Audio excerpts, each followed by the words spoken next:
Oh, do you need someone to stream? No, I am back home, so just have to Ooh, connect. Welcome home. welcome home.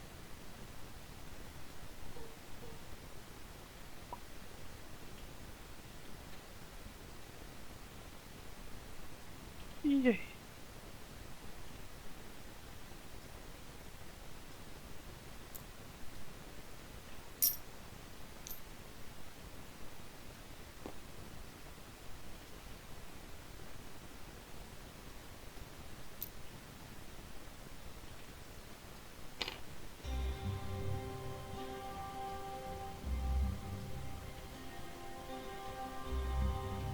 So, last time we played, you had spent your first few hours in the plane of Arcanus.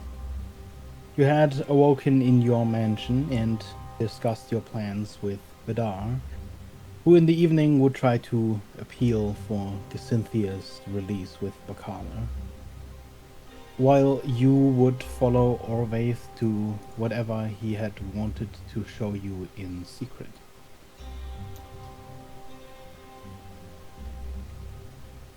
Vidar also informed you that multiple departments had already expressed interest in your presence. Chronology required help with a problem, and Transmutation was eager to experience Huxley's wild magic. For the moment, however, you went about your day, your first day in Arcanus. Immediately, the city was a lot different. More constructs roamed the streets than people, and those that were flitting about, riding on constructs of their own. You first visited Acquisitions and Requisitions, the market hub of the Wizard City, where a plethora of magical items would shift through the hands of the various departments.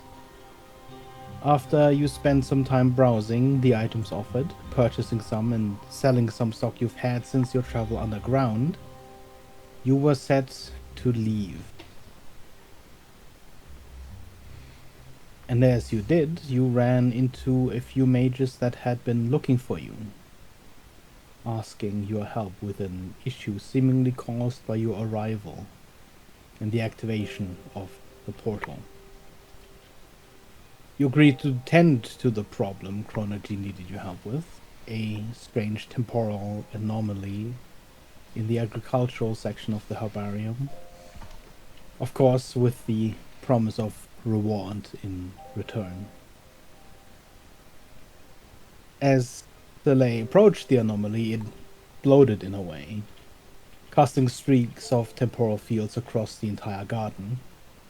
That caused quite a few of the wizards to almost completely stop in time.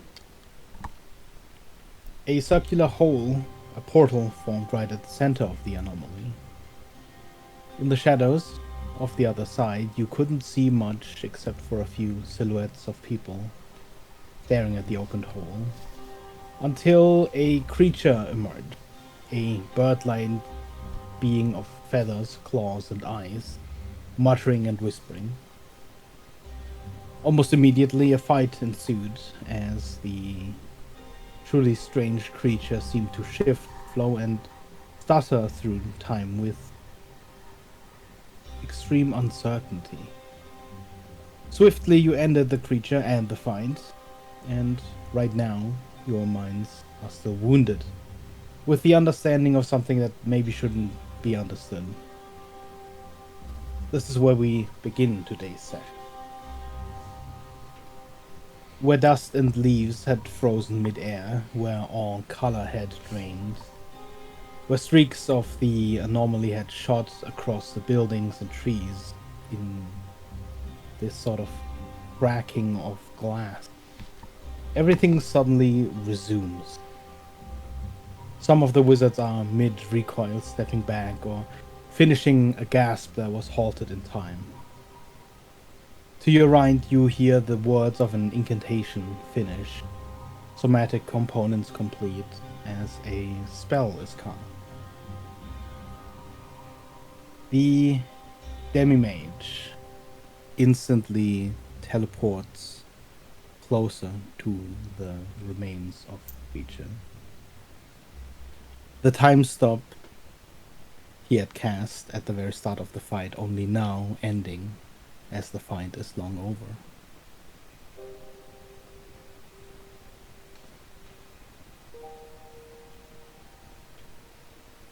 He stands above the corpse.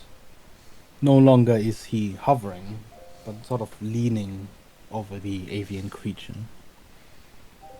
In the passage of seemingly years, you watch portions of the corpse just crumble to dust, as feathers vanish, as bones bleach, while other sections of the creature seem frozen in time, perfect geometric cups of purple flesh and blood and skin.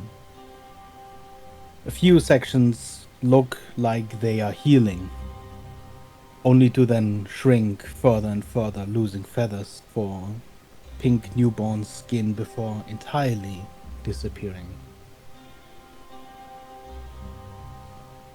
The wizard snaps his fingers in vaguely your direction, and he scrambles past you. Time since crash. 17 seconds, Demimage. As far as I could tell, the anomaly spread. It may very well have. The Demimage raises his hands, stopping the swell of words bubbling from the adept. It is done. Though the aberrant behavior of time still even affects its unliving remains. The bones will fossilize and crumble, but these sections are completely stopped. The cells have not even realized they are cut in half. Secure the site, assess damage, file the report, and inform ongoing experimentation in botany. Record a time view of events, but remain at divination. Do not, under any circumstance, let chronology magic touch the remains. Immediately you see is turning on a heel, darting in the opposite direction, still writing notes in a small book. Nehu, there's a sudden rustling in the bushes as you see the Arakokra wizard come out of hiding. A priority sending for the Exarch and Archon. Future anomalies to be handled by archmages only. Again, the wizard ducks behind the shrub, as if expecting another explosion, but you clearly hear her clawed footsteps as she quickly shuffles away.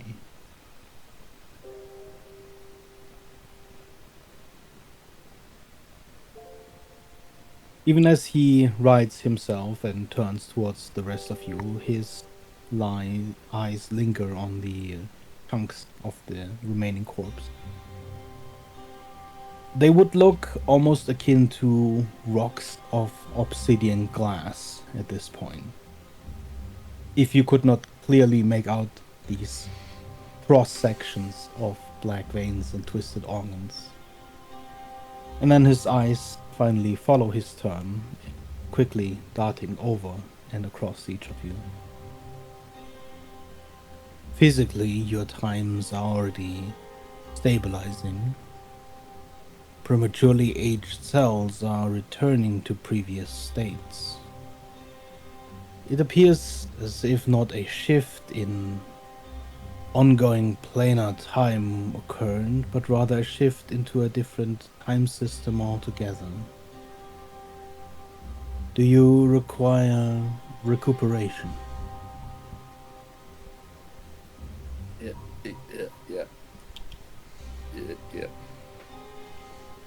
The Demimage holds up a hand towards Cavern, the last of the three adepts that brought you here.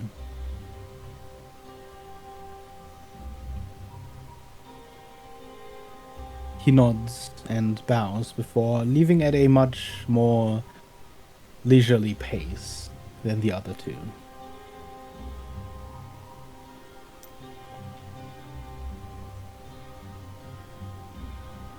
Again, the wizard addresses you, but not before you notice he's slowly beginning to hover again.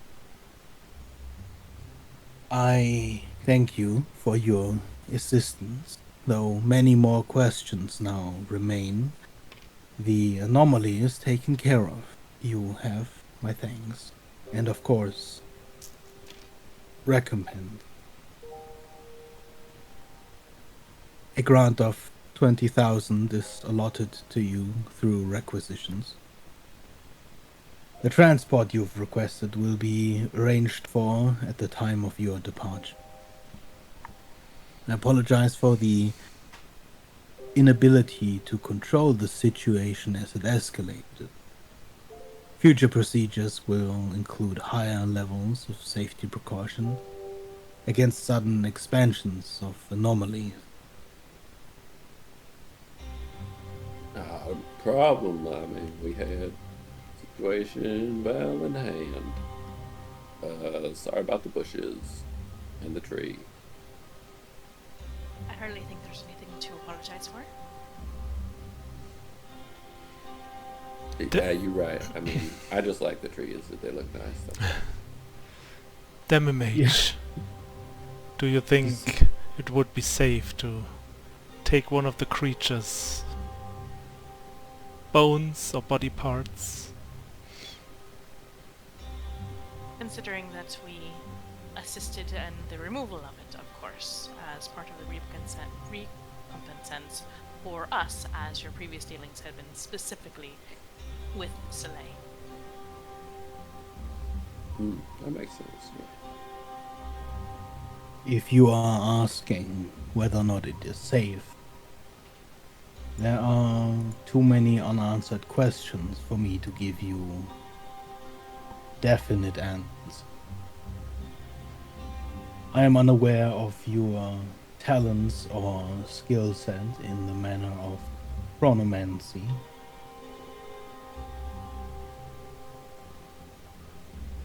Are you equipped to handle a remain like this? You seem very slowly sort of stretching his arm out towards these geometric chunks.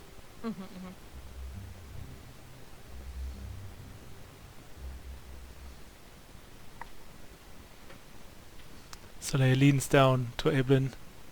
I don't know. Do we? Yeah, exactly. Mayor, can I make a guess at all of, like, the capabilities of being able, like, of what tools we have at our disposal to be able to We have a freezer. try and contain these materials at all? I know Evelyn just wants them, but I'm trying to think, though, if there's a rational that she could try and put together of how to best. For Soleil it is pretty easy, because he thinks like, let's still collect bones so at some point Red can upgrade his teeth thingy. Oh, yeah. And Rhett is like, I don't know if I want a dangerous thing. I might pull it out at a random time and kill it myself accidentally.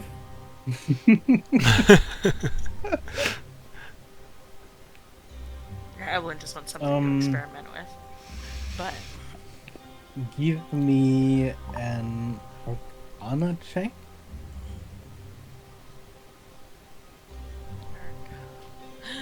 I forgot to pre-roll my dice. Hold on, roll these 5 times. No worries. I'm going to use this time very productively.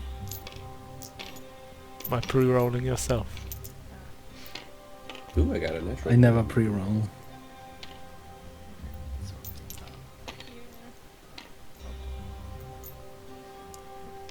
I don't even pre-roll when I'm a player. Same. I have a routine.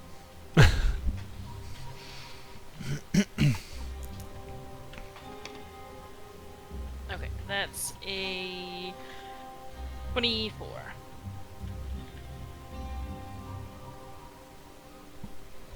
You're definitely aware of basic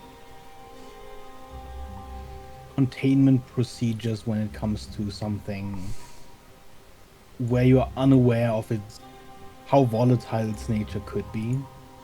Something like putting it in a lead casket, even storing it in a bag of holding temporarily, will likely be a somewhat safe form of transportation. You are definitely unaware of whether or not these remains could have any dangerous effect. If anything could come from them, or if they themselves could be a danger to you.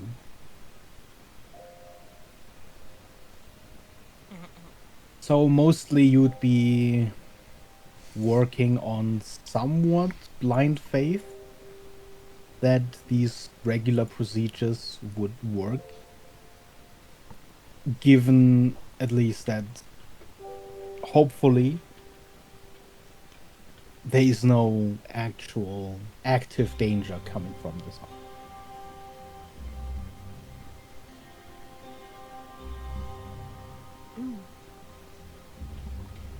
I believe we'd be sufficiently able to contain a piece.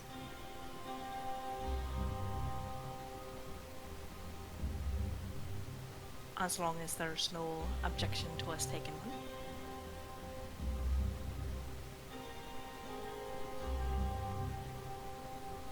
Can Soleil give me either a persuasion roll with advantage, or Evelyn makes the check, and it's a deception roll with advantage. You're probably better at this. Ah, deception's in -1. Oh! Okay. I'll roll if you want me I to. have a +1 on persuasion. Let's go. Okay. Well, let me see. Didn't I have something? Let me just check something really quick. Even while saying this, there's probably like a look of like eagerness in Evelyn's eyes of like, I want this. Oh. Alright, I'm gonna use Commanding Presence and add one of my superiority die to the roll. Oh. Because I can do that for persuasion. I'm sorry, Rhett's not helping, but he's not convinced he wants this in his bag. That's fine. Evelyn's gonna make him put it in his bag. I know. That's still not good. That is a 13.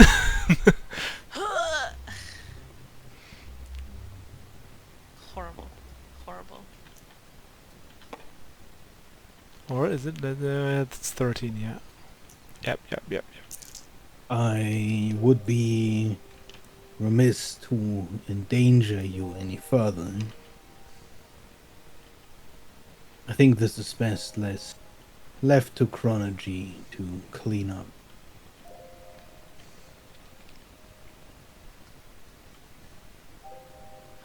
Then Perhaps you can share your findings then, as an active one academic to another who has helped each other out. That would seem a more reasonable request. Yes, that could be arranged. I will have to ask the Archmage, who will likely be the one to do the examination. But it is not an unusual request, and will likely be fulfilled. Very good. I'm sure one of my compatriots would like to add some questions to the examiner as well. Prior to the exam, would that be correct, Evelyn? yes.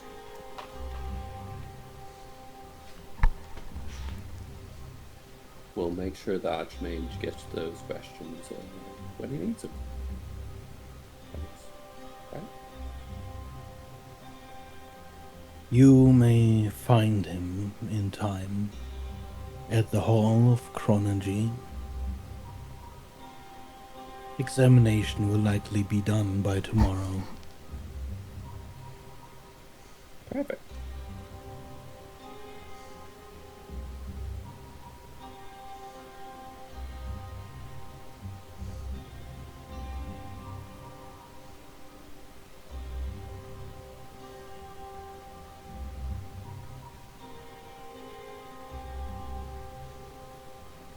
couple more seconds pass, and you see Cavan return.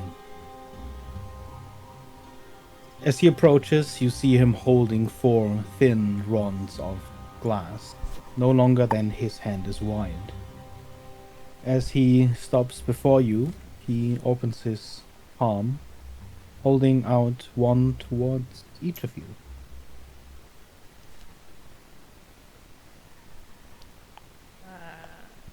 Evelyn will go ahead and cast a quick identify as she reaches out to grab it. As soon as you sort of grab hold of it, your identifying tells you that it is similar to an Ioun stone. It's an item that, upon breaking, releases a transportation spell.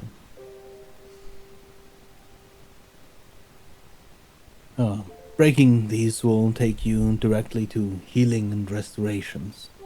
It's on the other side of Arcanus, near Evocation and Abjuration.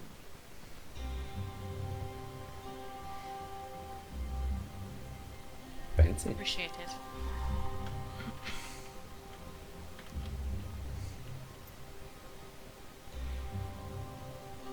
The temptation to just pocket it and walk out the door, you know, it's fine though. Red's looking real rough. Just before we go, I have one last question. Demi-Mage, do you have like any affiliations with some deities or higher beings? Like, you know, probably your best friend Cryon or Creon or whatever his name is. Considering the time and stuff you're working with. Affiliations? Not particularly. Of course, we as Chronerges work in the domain of Creon. But then, as the god of time, knowledge, and forgetfulness, I think all wizards work in the domain of Creon.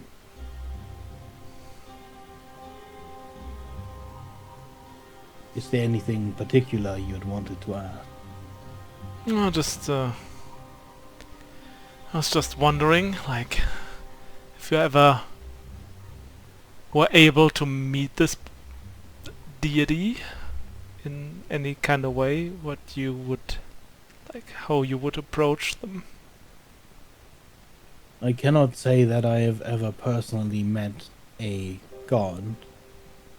As higher entities go, the Archon would be the closest. How would I approach a god? Probably with care. They are not human. Their minds are different than our own.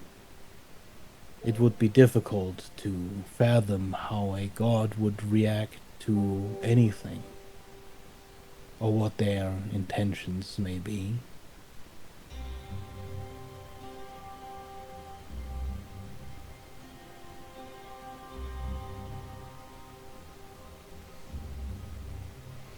I will keep that in mind, I guess.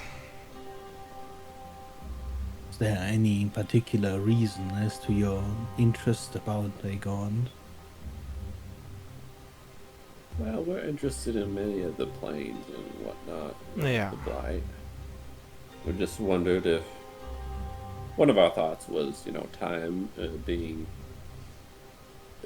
malleable, whether or not it could help with the blight. It was just kind of a Yeah. Also, we have like this time distortions here, so maybe, like, you know, Yeah. maybe this Creon is somehow involved with this whole ordeal. So It is very possible. Creon is often called the first wizard, but we know for a fact that this is a misnomer. The first wizard wrote about Creon, the god, who in his own words has always existed, will always exist. The only god whose origin is in his middle.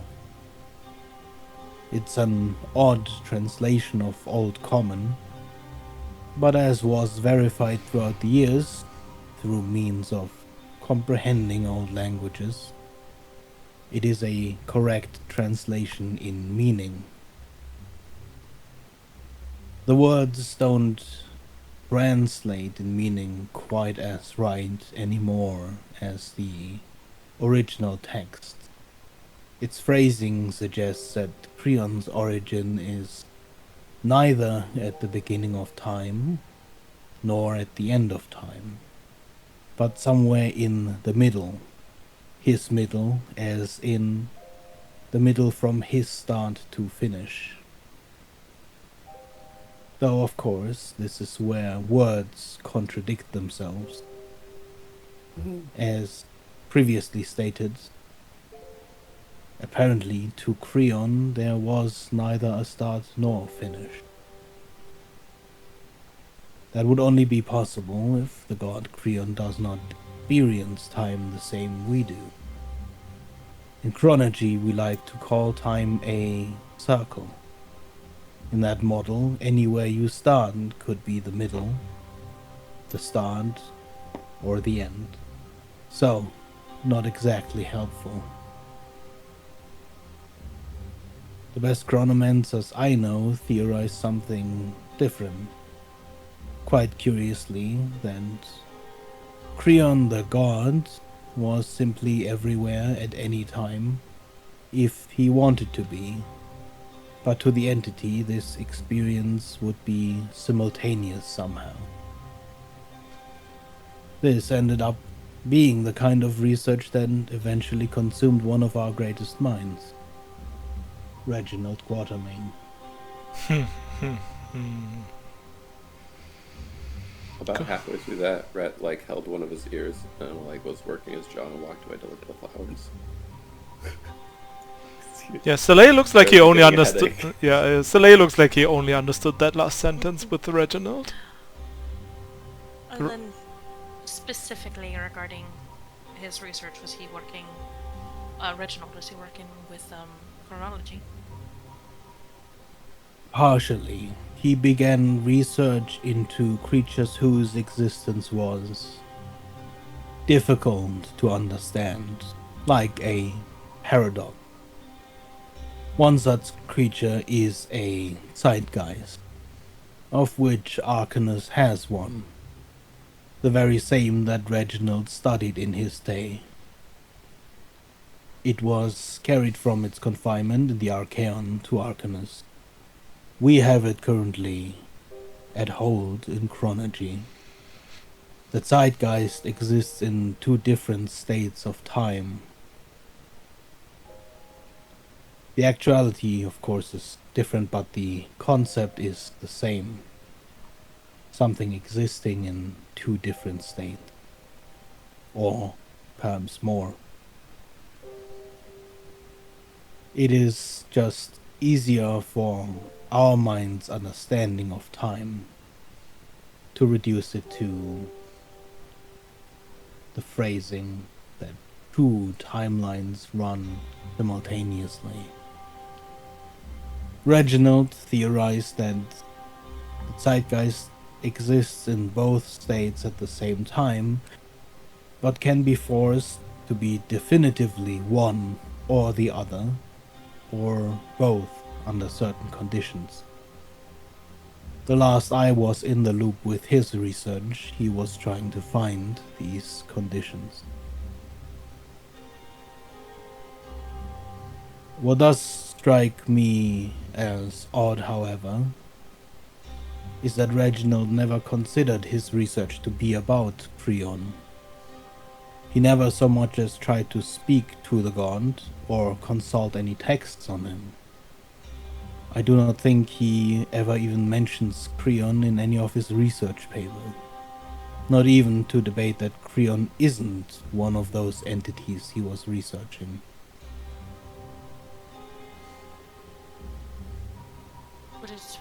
be at all possible to review his research papers?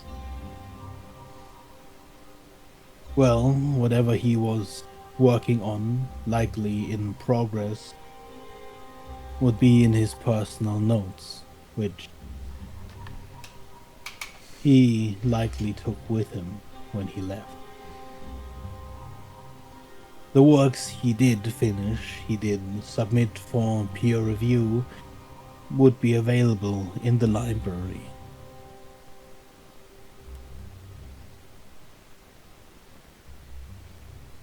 Appreciate the information.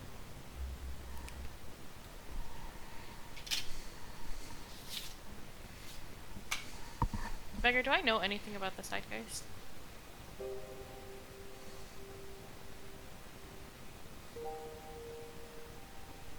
As Roll me an Arcana check again.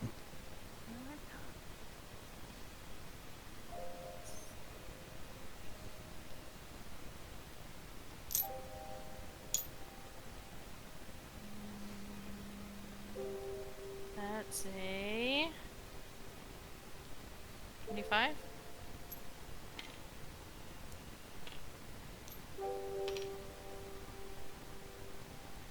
It's fine if I don't. I just wasn't sure if I've come across anything like that. I think you'd know about it very superficially. It's probably a subject you've somewhat avoided because zeitgeists are usually the result of experimentation going somewhat wrong. Okay. Zeitgeists are often in origin wizards that did research in time magic or messed with it to a degree where they've somewhat become lost in these separate strands of time. They're no longer considered humanoids. More akin to something like a phantom or a specter or ghost.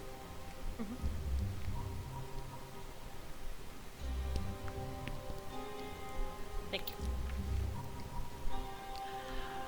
Right. Well then, I believe we should make sure that we're all patched up and taken care of. Kind of glancing at Rhett, who probably is still like bleeding profusely. I'm holding it in my ears.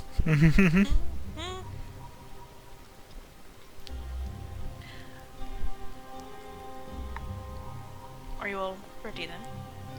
Glancing to like Slay and Hudson.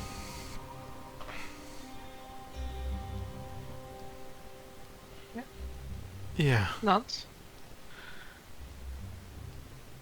Then we'll go ahead and get ourselves patched up.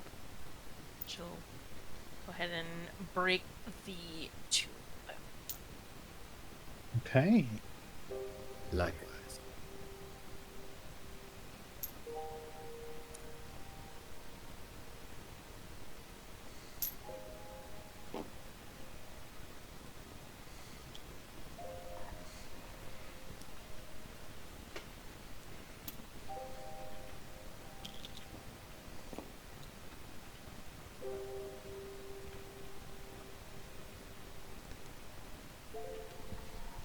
As the thin glass rod snaps with the slightest pressure of your finger, a quick jolt of static seems to wash over you, as before your eyes, in a sphere immediately around you, a heavy mist suddenly obscures your vision.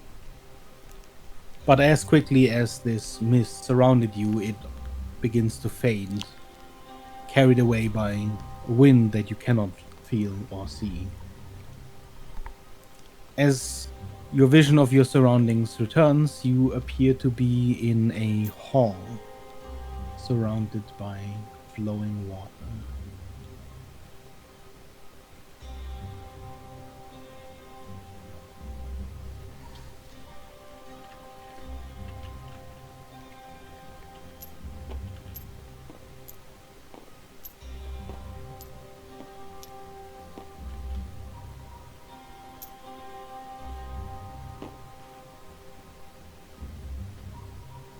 calm tranquility lies in the cool air, and you immediately notice that several spells are washing over you, trying to take hold. Can everyone please roll me a charisma save? Oh. The DC is 16.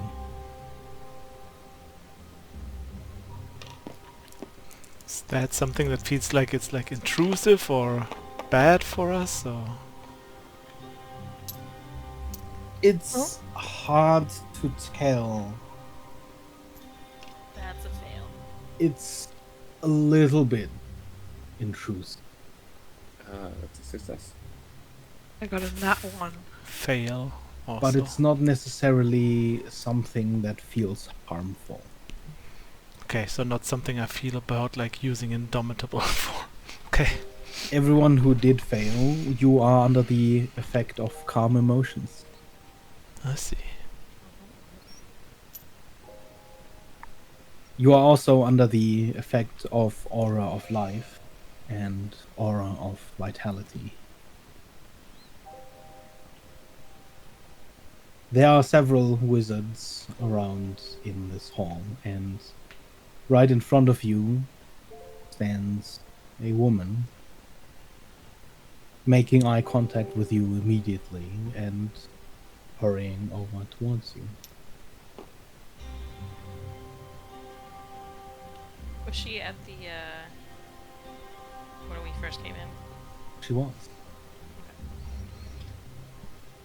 I got the sending. How badly are you wounded? Types of injury? Got mine stopped. Time stopped. I My see. mind hurts. Not many exterior wounds, that would make sense.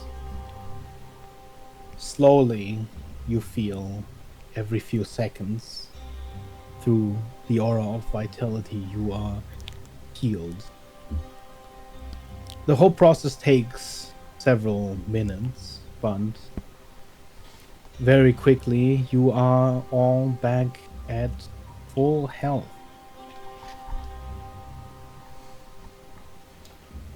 Does this also count like a short rest or something, or is that different? Is it just You'd healing? have to actually take time. This is Okay. just healing. Okay.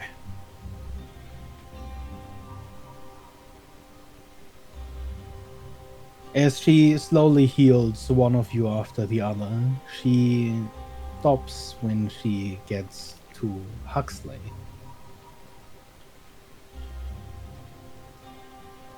Oh, there is something else there.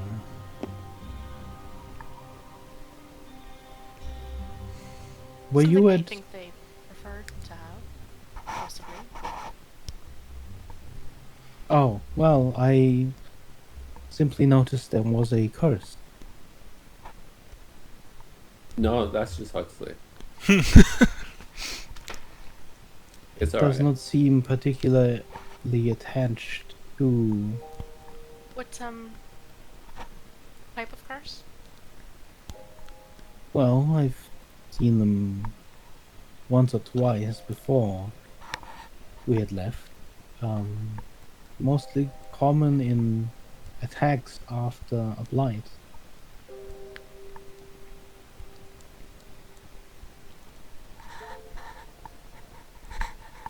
Yeah, I was attacked by the blight. That would make sense.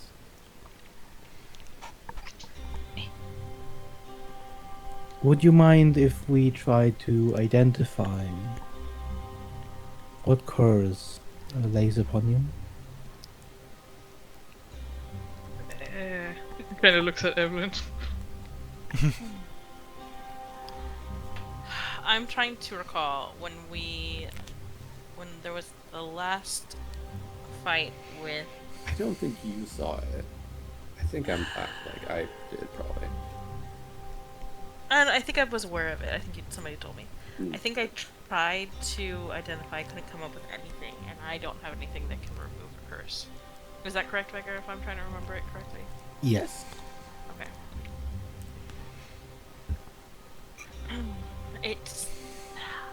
is your choice, of course, Fox. We could always make sure to stay near you if you're uncomfortable with it at all. Fine.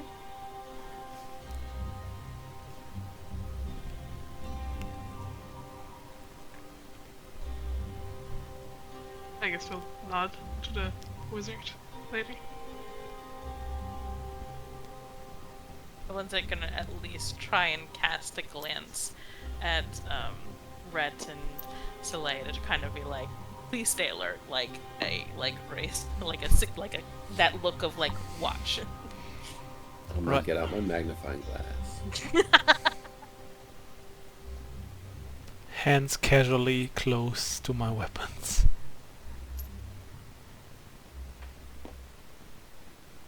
You see one of the other wizards come a little bit closer as the woman begins to draw a almost perfect circle in chalk on the ground. If you would please step inside. Step inside. Can I try as much as possible to be watching the magic that is being cast to be able to tell what magic is being cast? I mean, I can also throw and identify, but I'm just saying, like, in general, during the whole process, just trying to be somewhat aware. I don't need to know the details of it, but if there's anything that, like, flickers as potentially harmful. You have detect magic up. Yeah, I'll throw detect magic up. If you wanted to cast identify, you would have to Touch it. Yeah. either touch Huxley or the caster Mm-hmm. as they cast the spell. Okay. Then I guess mostly keeping detect magic up and just trying to watch the magic that's being cast to see if anything throws up red flags. Mm-hmm. Initially, as you watch through detect magic, you see divination magic flowing as she casts the first spell.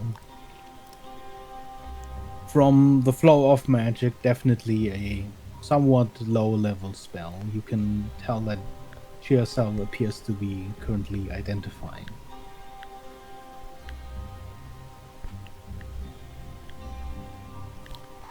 You see the divination magic sort of swirl around Huxley through the circle, and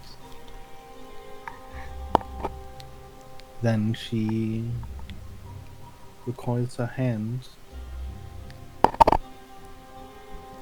and addresses you.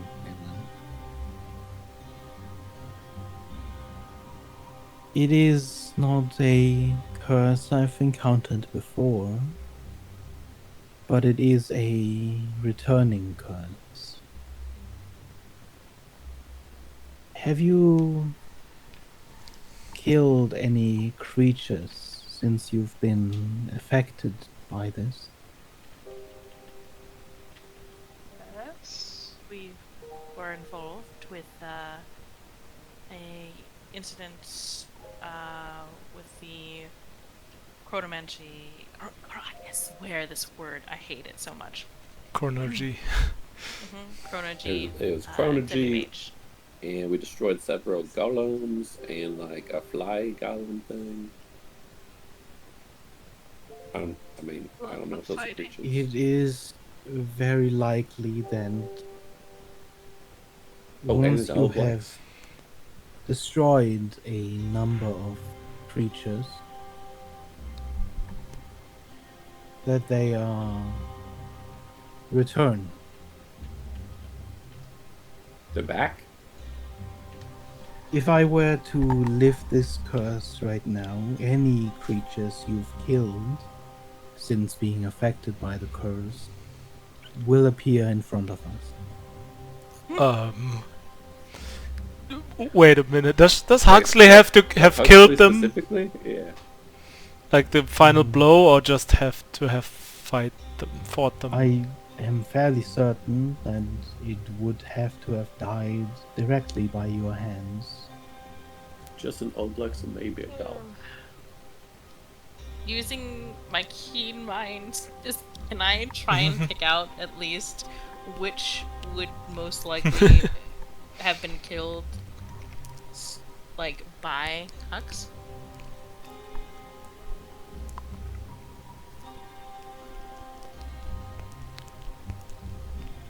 Also, if it's a Think golem, back does it actually to count Yeah, as I know, killed? I'm trying to think back. where exactly you stood. And Mhm, you Because- probably know that there was, some bugs. yeah, one of the, I forgot the name. One of the bug creatures. You all stood somewhat closely together at the time. One of the iron golems. There were several of the guardian constructs. As you arrived in Arcanus and Yeah. Huxley destroyed. I mean, they can like reappear, then like definitely because an they Oblex. wouldn't attack Yeah, us the again, Oblex right? you'd also know. Oh, black. Yeah. I'm trying to remember who killed the thing we just fought.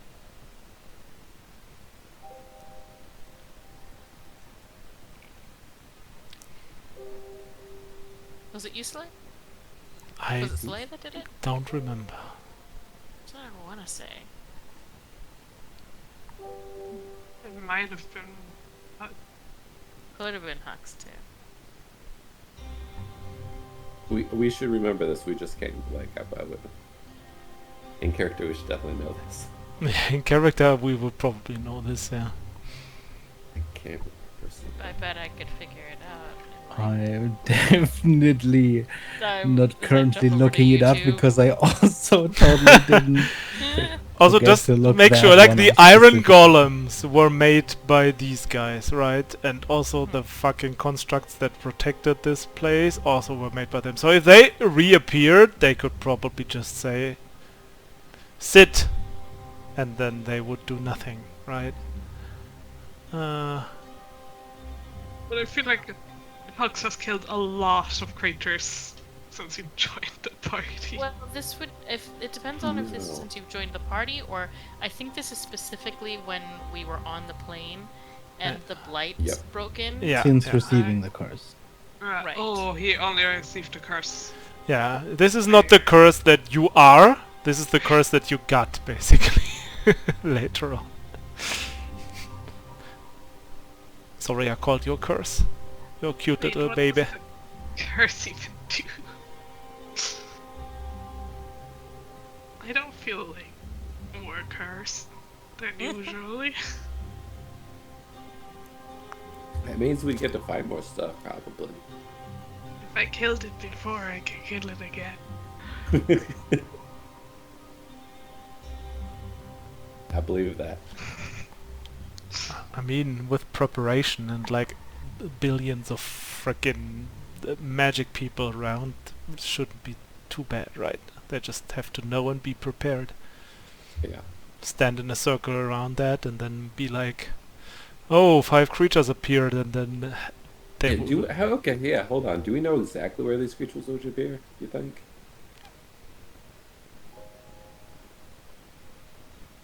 Because if it's like off your pinky finger, then you could just point at like Slay's bag and then we'll be good. You know what I Of mean? your If it's like they appear 1 inch off of your pinky finger or something. Yeah, I don't know. oh, I mean, then we could just go back to the entrance where we fought the constructs and then just like let them spawn right over the limbo. Yeah. Basically. I was thinking in your bag of devouring, but you know, Also that, yeah. yeah.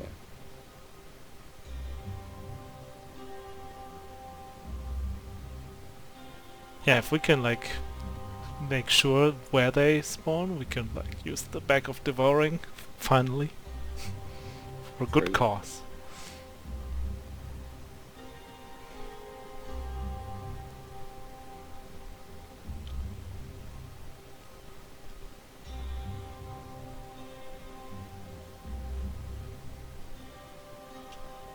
So it looks like Was it Hux? Because I think that's what I'm thinking. Huxley did do the Gosh, killing blow. Mm-hmm. Oh, that's what. Yeah. I would just mess with these wizards. So tempting.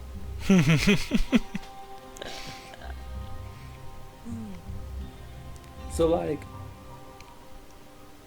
that would be pretty dangerous to do, but also, what if someone just accidentally removed curses of you at some point? That'd be really bad. Like, Oh, I don't think a accidentally remove cast. curse would be enough to break this one. Oh, it's like a bigger. I gotcha. Like a higher level spell for them.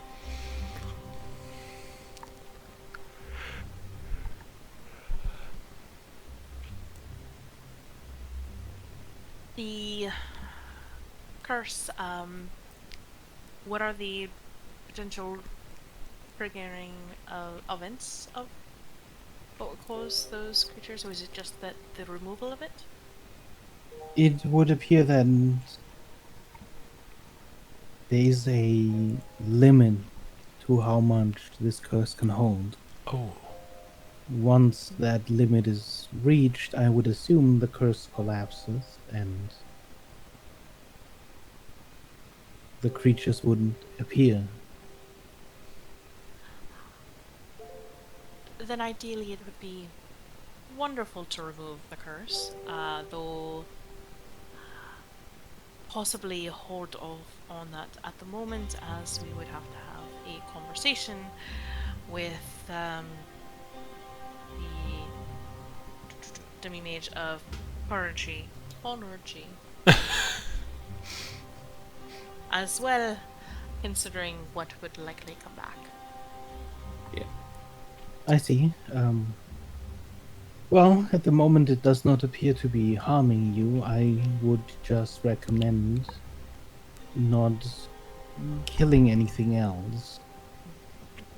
That is Uh-huh. very hard Or ask. if you do, to be prepared to fight whatever comes next.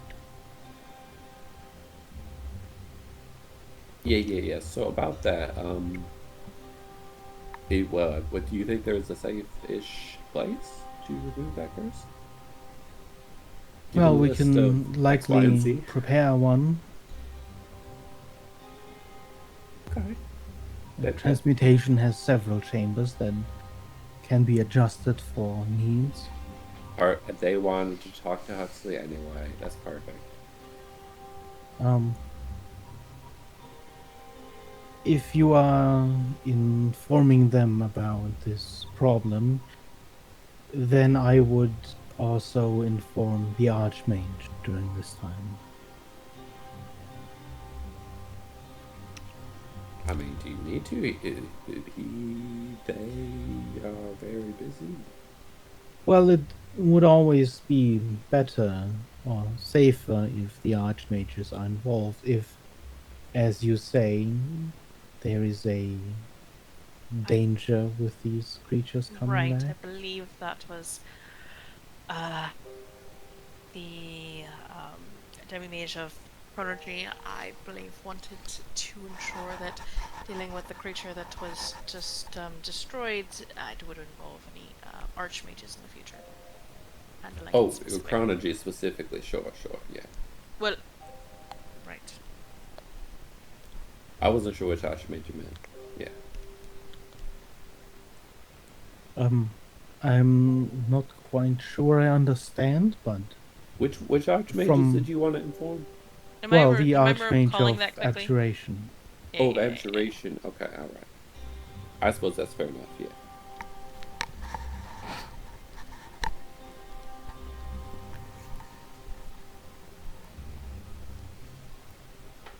Well, We if you appreciate direct the us... healing. Yes, thank you so much. My brain feels better.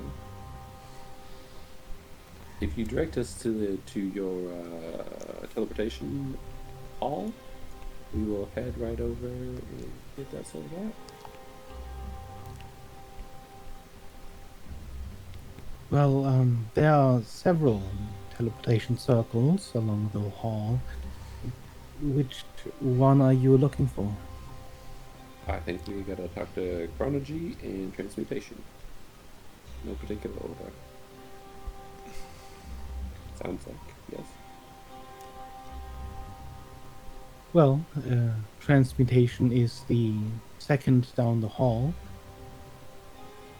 Chronology would be further down the hall, but of course, if you are teleporting to transmutation, you would have to see where their circle towards chronology is. Right, of course, yeah. I believe it is the fifth to the left, but I'm giving you a lot of directions right now, I realize.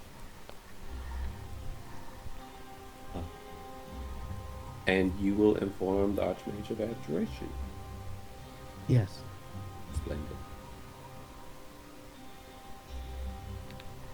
Do we owe you anything for your services? The healing, I mean, Oh, no, of course not. oh, splendid. I'm gonna say thank you. You're not a fae or a devil, right? A fae or a devil? A curious thought. That wasn't a no, so I'm not going to say thank you. Bye.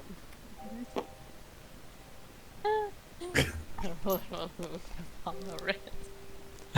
Are you sure he's alright?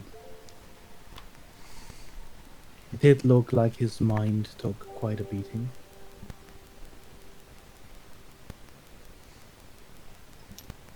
I'm not Stop his sure. attack. I'm not sure, but I'm pretty sure he's gonna be back to normal soon. Hmm. That wasn't a no, right? It wasn't Yeah, okay. possibly odd to ask in a setting, but considering the healing and all that just occurred without cost. Yeah.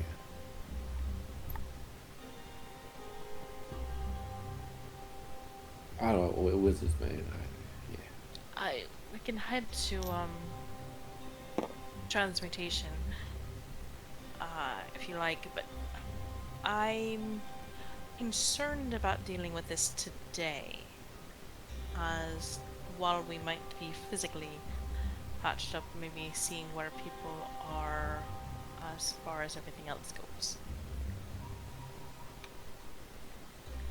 Yes, but also if we wait, it gets worse, right? It is not necessarily. If Hux doesn't kill anything, it's fine.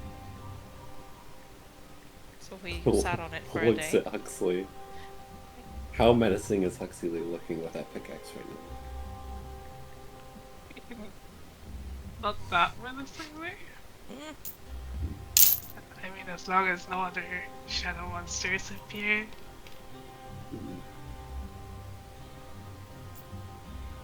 What? Listen, why don't we talk to Transmutation and see what they think about their capabilities? We'll also have to. We'll have to have a conversation with Chronology as well.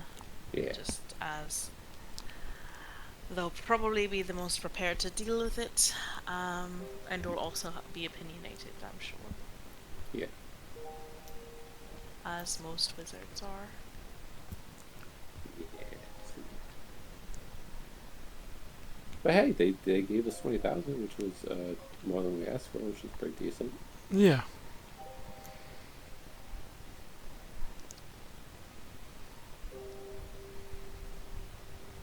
Right. To transmutation then? The only thing it might be easier to negotiate setting up a place that this could be done for tomorrow or whatever, whenever, if we also inform Chronology as well first. Oh yeah, sure. Is my only thought. Sure. So perhaps it's actually there first. Which is the fifth to the left here.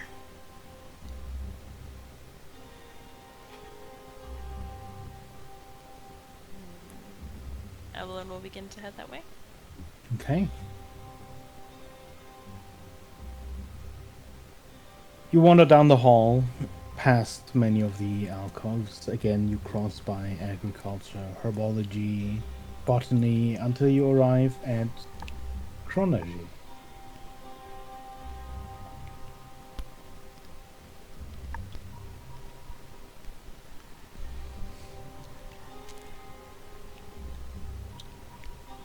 And we're all agreed that here? Yeah. Mm-hmm. Then let's continue. She'll move on to the teleportation circle? Is this active teleportation circle, or teleportation, is it a different way of teleporting? It is not currently active. It functions, at least as far as you could tell, as you had stepped on originally when you were teleported to chronology in the first place. There was a moment when you all stepped on that is the adept let magical energy flow into the circle to act.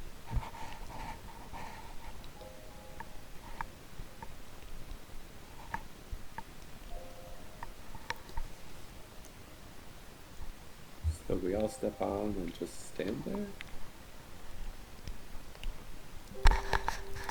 You try, I'm assuming you try to imitate what East did. Yeah, Evelyn will do her best to imitate what she saw. It looked like they had to cast a spell of any significance. Level, It or seems like, a like cantrip?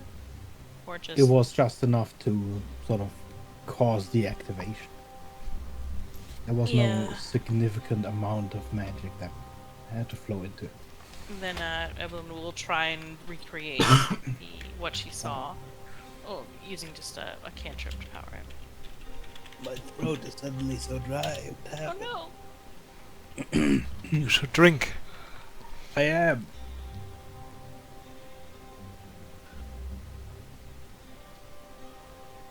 Maybe I just swallowed like dust.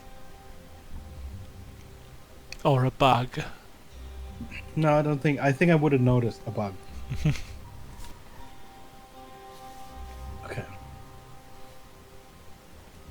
You let a measure of energy flow into the circle. And there's this threshold that you notice is hit as you do.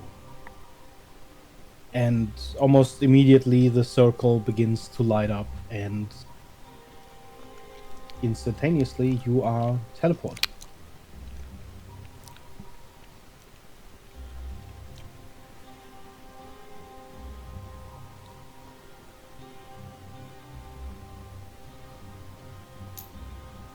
Immediately you hear just ticking around you.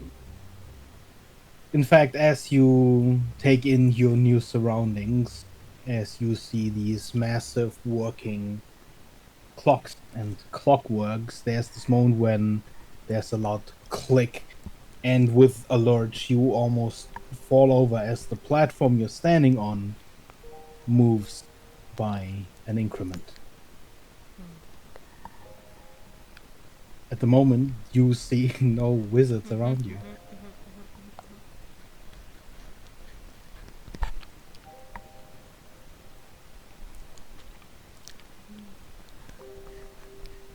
Hello? Does it look like there's any passages or doors or hallways? There only seems to really be one at the very end of the hall. There's a platform with stairs to walk up past this giant spinning. Ah, okay. you wouldn't really call it a glass, like a sand timekeeper, because what's flowing through there is definitely not sand. Plus, it's sideways.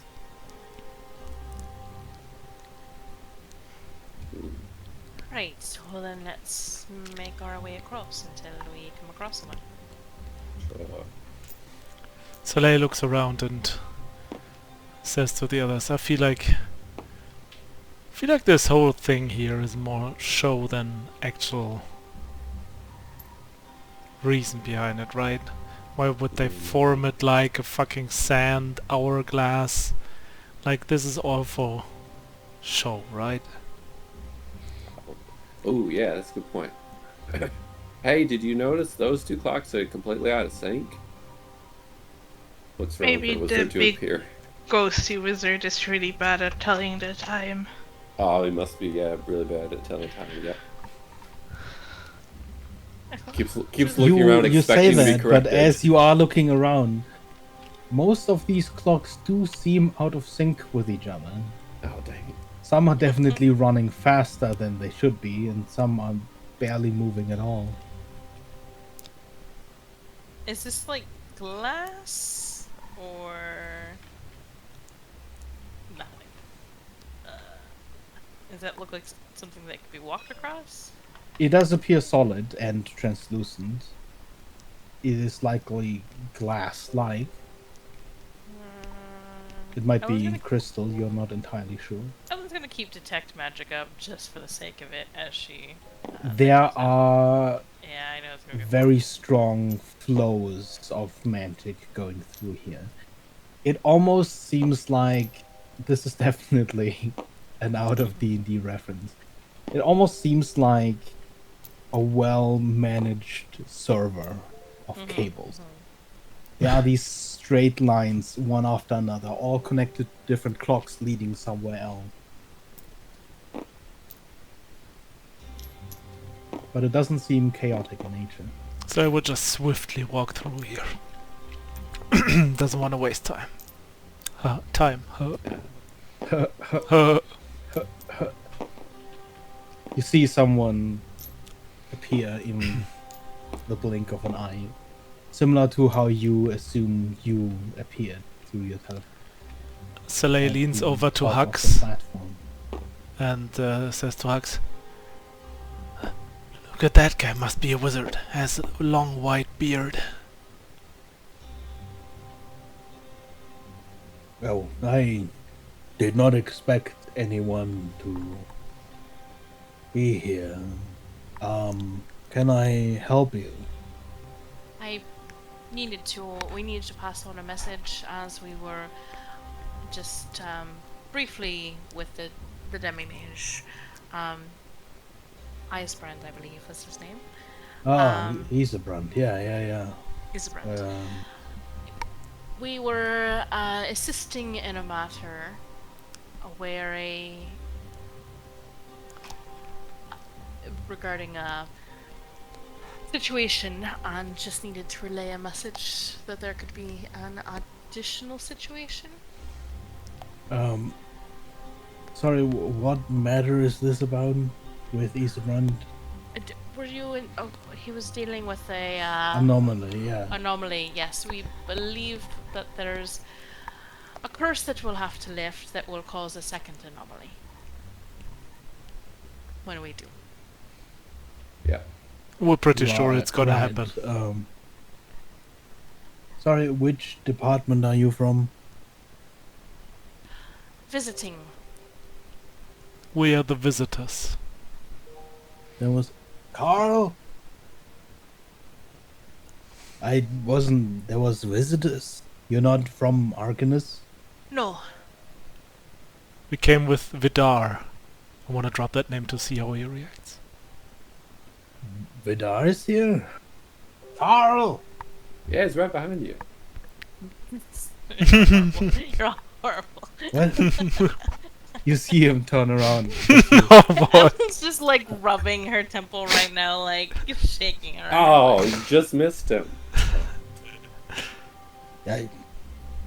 Oh, did he say hello? Are you Carl? Puck will And you whisper see to someone Chalet, else like, appear suddenly behind them. definitely a wizard. Yeah, 100%. Holy crap! There's a twin. Older brother, but thank you. And the resemblance is stunning. Twins can have like older and like they can be like 2 minutes That's a apart, good point. you know. Yeah, you're right. You're the guest. This is about the anomaly?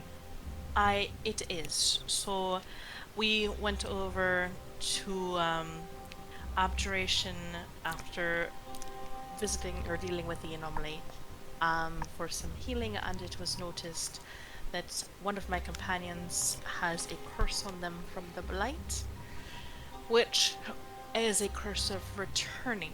So when we remove the curse, or when the curse decides to be removed, it, as they were the ones who took care of the creature from the anomaly, that creature should likely return.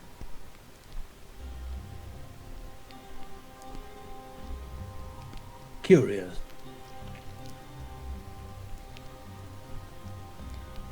And you are trying to find Isabran. Simply relaying that we will likely be heading over to Transmutation to see about setting up a place where this curse can be removed and be able to deal with the creatures that would be returned with it in the process.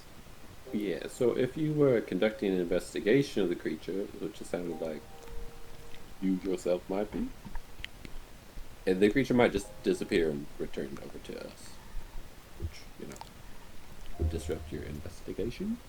And perhaps you might want to see it personally in action, we thought, because of the nature of the creature. So that would be an opportunity for you, if you want to attend.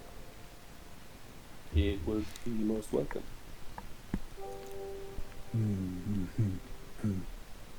Very interesting. Very interesting. I wonder if the anomaly...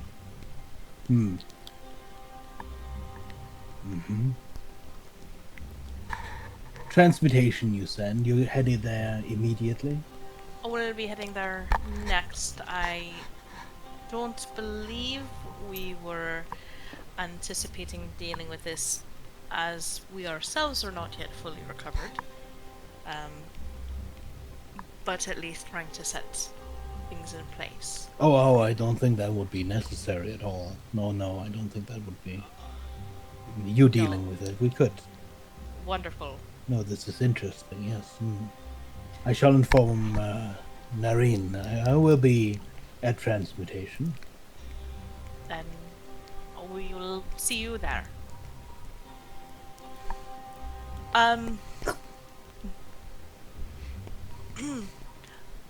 Turning your attention to the one that's still left there. As far as a method of getting over to Transmutation, is there a teleportation set up towards them from here? Ah, yes. The platform you came from. Please step back on it. We'll just turn and start anyway. Oh yeah. By the way, we were supposed to send you greetings. Greetings from Reginald, Quartermains. Oh, that's very kind. Greetings back. Haven't seen or talked to him in quite a while. Will do. What's your name? Oh, Hardwick. He knows. He should know if you tell him. Okay. Will do. Bye. I don't know why I am like this today. I always want to see reactions when I do weird things. Oh, it might be some time thing. Is your natural cat instincts taking over? Probably. Just to see what happens. Like the typical cat that sits right next to the potted plant and is like, should I do it? Should I do it? I do it. In the distance, as you stand on the platform and nothing happens, you see the wizard making a circle in the air with his arm. Can you guys please roll me a constitution check? Alright. Safe. Check or save? It's a constitution save. The DC is 12. I just want to know if you guys fall over or not. I saved 17. There is a sudden lurch again, much like the one before, except it's immediately followed by a second and a third one, as the platform underneath you clicks once, clicks twice, and on the third click, you are gone.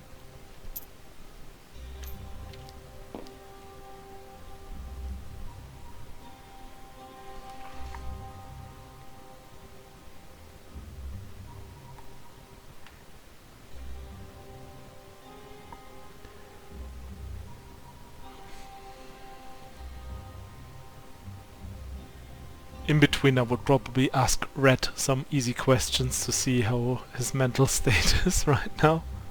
Like if his mind is slowly coming back. Like, Red, what's 5 plus 6? It's back, yeah. Okay. 11. Okay, good.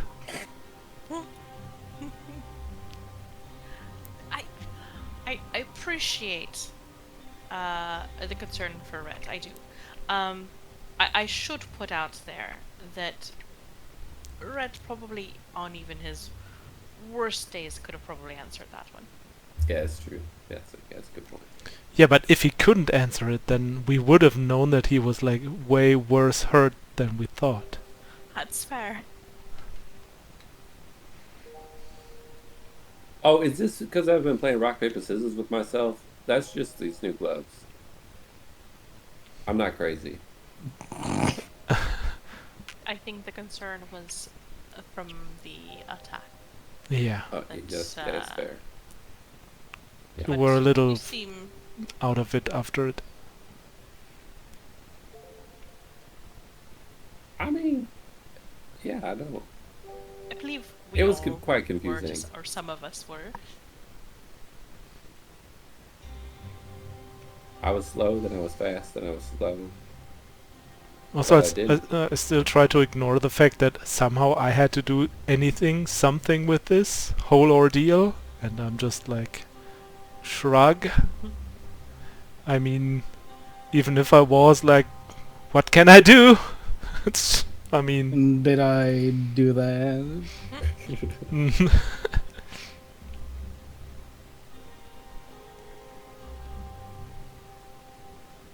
We forgot to upload on one thing. so what if I cause time anomalies all over the world? Well, you don't really care about the ones that are right in front of you. Yeah. Yeah, as long as you don't walk. Theoretically, up everyone could be causing time anomalies everywhere around the world. If to they would never them. know unless it was right in front of them. I don't want to think about that. My apologies.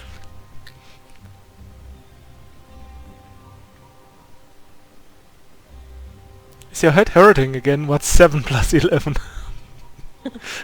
18. No? man. Okay. It's too easy. Still.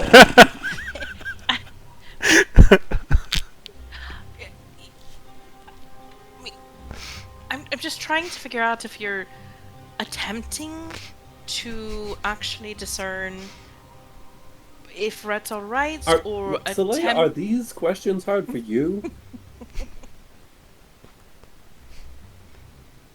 I'm just curious. Like, you what's are what's aware that 21 plus 7? occasionally Red will assist me in my work. Yes? Yes. Also, you can see him like a little, like he has his hands behind his back and like he might be counting with his fingers right now.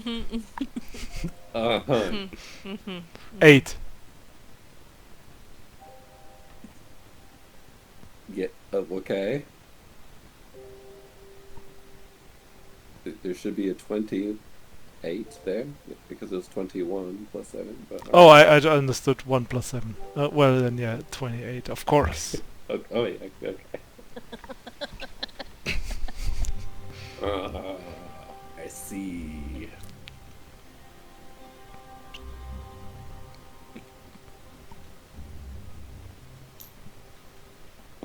There's a lot of cat and Soleil today.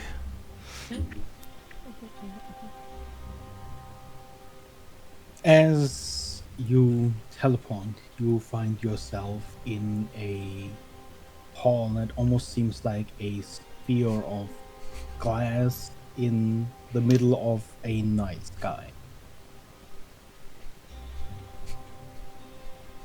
The spherical room has only one entrance, which leads out the bottom.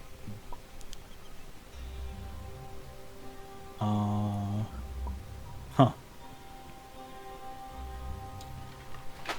And as you teleport,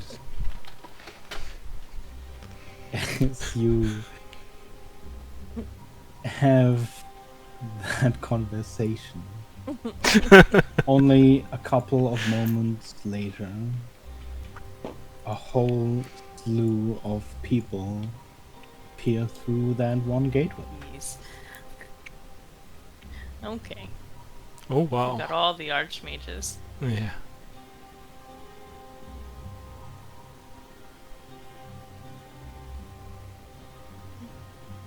You see the Archmage of Transmutation step out in front of them as he makes this overly elaborate bow.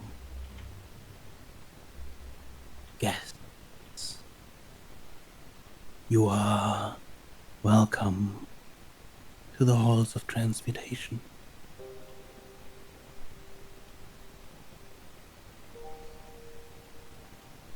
Thank you.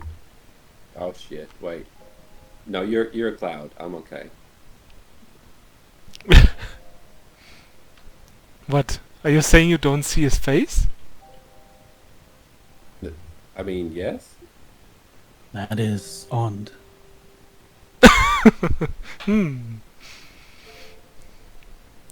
Which part? That you don't see my face. I do see your face. What do you see? A cloud. I mean, it looks like. I see a smirk right there.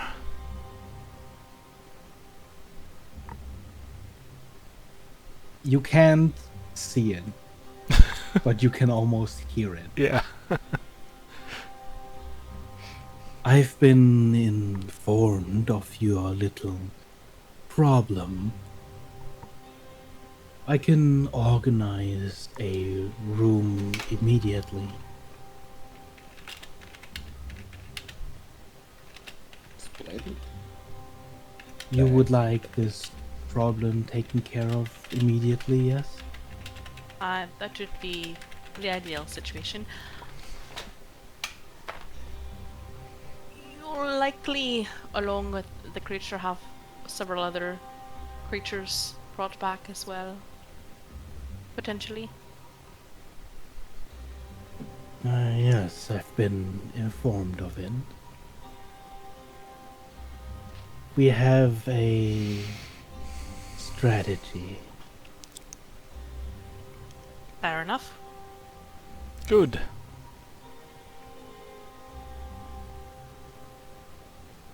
Then we will follow your lead.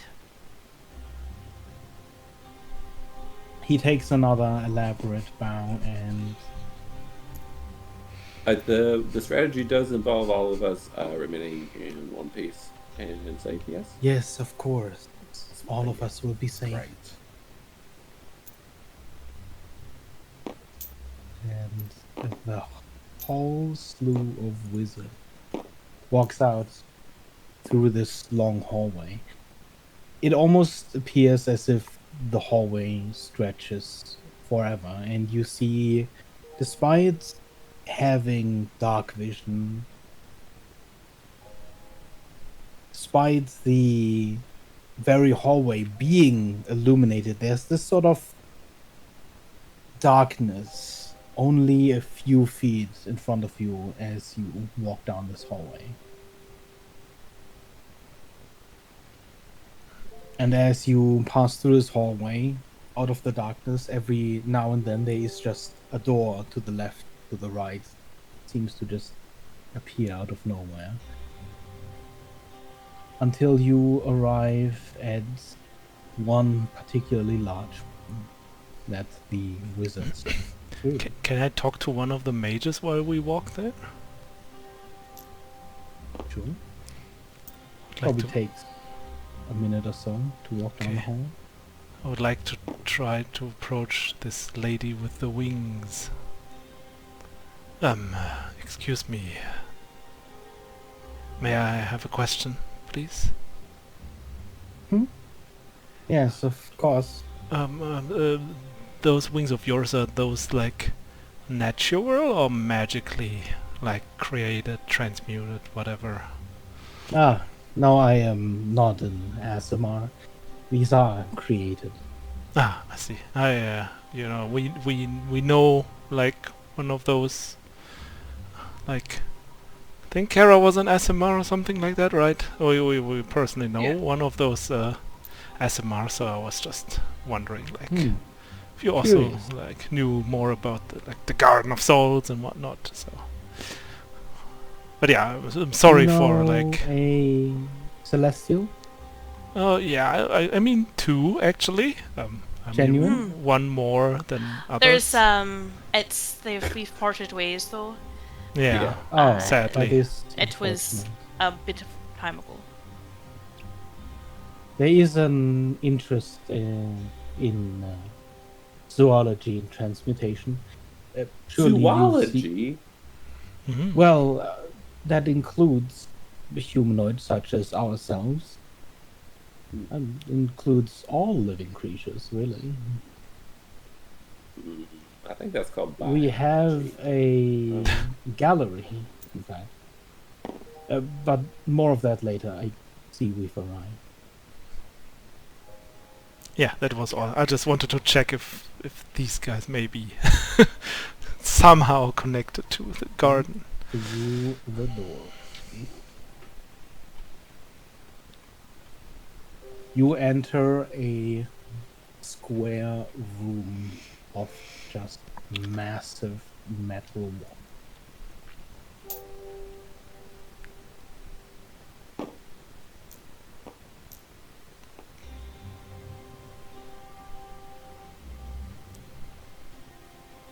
If you would be so kind as to prepare everything, Emma. You see the followers of transmutation walk to the other side where they exit through a similarly massive gate. The walls and floor are all lead, several inches thick. If you consent, and his gaze shifts towards, well, assumedly, you only sort of see the hood move towards Huxley. We will turn this entire room into an explosion. You, of course, being exempt with several wards, several death wards. Yeah, I can take it. It should take care of the problem.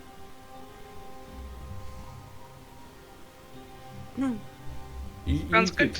You could probably take the death wards. The rest of you, all who are curious to observe, you see the hood sort of move over to the side where elevated into the wall is set this glass half sphere.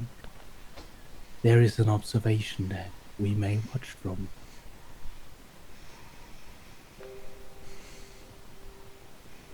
That's well enough.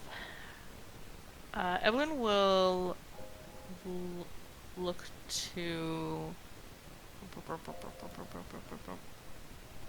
Question for you.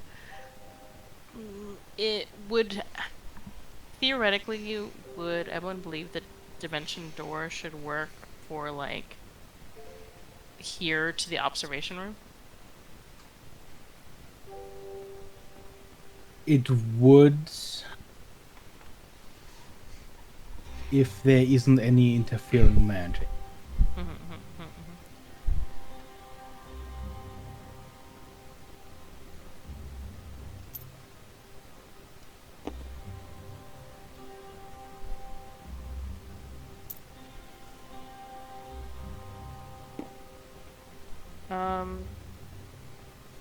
Evelyn is at least going to pass off her stopwatch that she has used on several occasions to cast Dimension Door to Hux.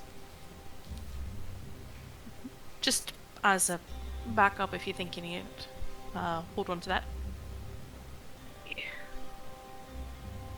You want to like give me like a little beard clipping or something too? I don't know, just in case. Does that count? You think that counts? Let's scrap this one. Wizards or something. A beard clipping? I mean, like a finger would definitely work, but I don't know if you want to. Yeah. Say that again? I was asking you for a small disposable body part in case Oh, you die and you need to be resurrected. Yeah. We'll work out some hair, I guess. Close enough. Is this gonna be a fire explosion? Partially. Noreen, did you have anything in mind?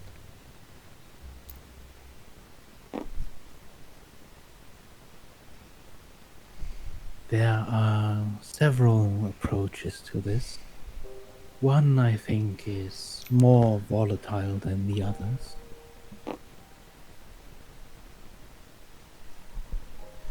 A healthy mix should do the trick. Fire is a part of it. Is that a bad idea?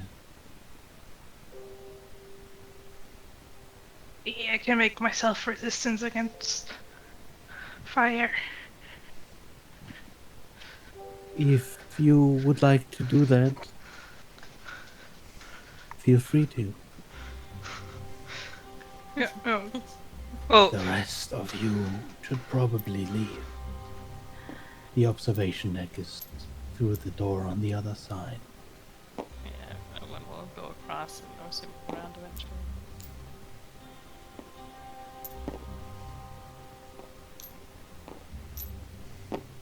Somewhat awkwardly, you see the archmages just sort of half circle around you as they begin casting spells.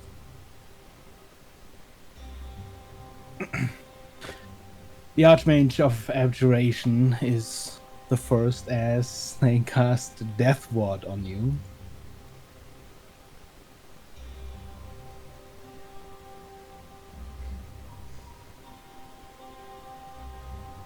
And then you see the Archmage of Evocation cast Delayed Blast Fireball. In fact, as there is a moment where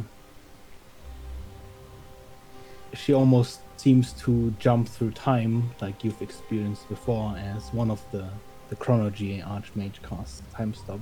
There are suddenly several of these delayed blast fireballs around you. Although some seem to be strangely a different color than the orange mode that was cast first. And as they all finish their various spells, you see them almost casually begin to file out of the room.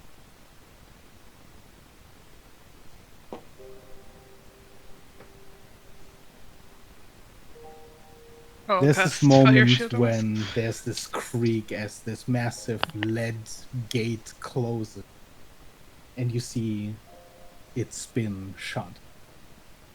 Where you only see through the window high up at the wall a couple of faces staring back down at you, and these tiny motes of different colored lines begin to grow larger and larger.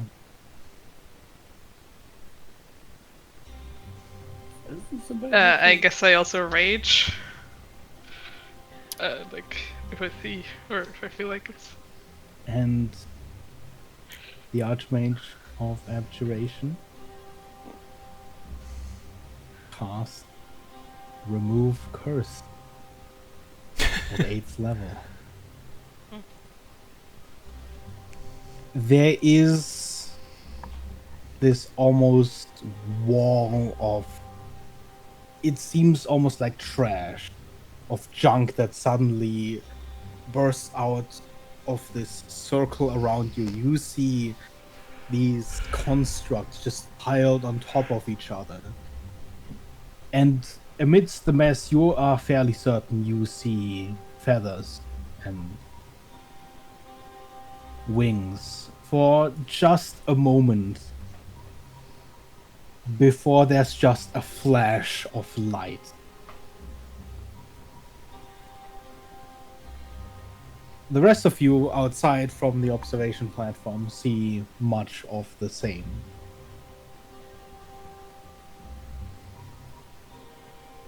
You see just a ball of things and then a flash of light. And as it fades, there is first only a black room visible, as the entire room is just filled with soot, scorch mud. Against this black floor, black walls, it's almost impossible to see if there are any objects still there, until there's a light that shines down from the ceiling, and you see only Huxley standing there.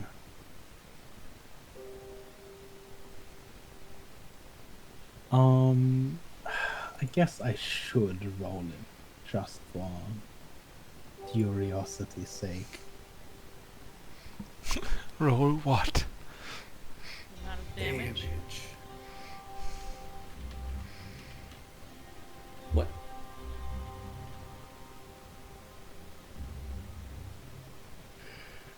Looks like D&D Beyond is having some problems. Hold. There we go. I think the maximum is 10, so that's... Jesus Christ. This is definitely gonna lag out the game. Oh no. Ding ding ding ding ding. Max dice reach. This is the first time I've ever seen this. Okay. Do you smell like hold it on? Google or something? Right, yeah. Too late. Oh.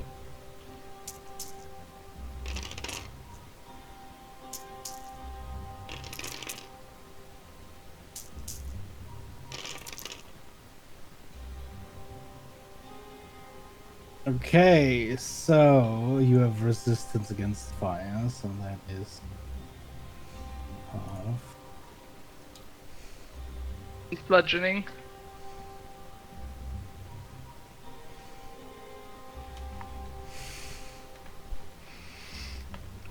It's like fucking 244 or what? You take 218 points of damage of first fire, lightning, radiant, and necrotic.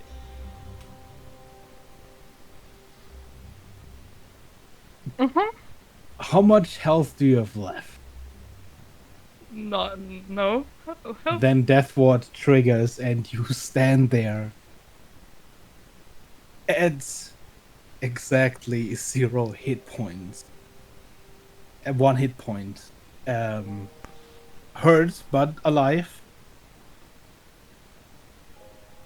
And covered from head to toe in soot.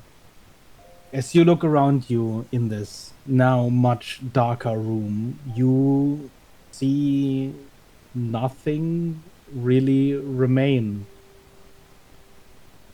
You saw these piles of things emerge in a circle, but you don't see them anymore.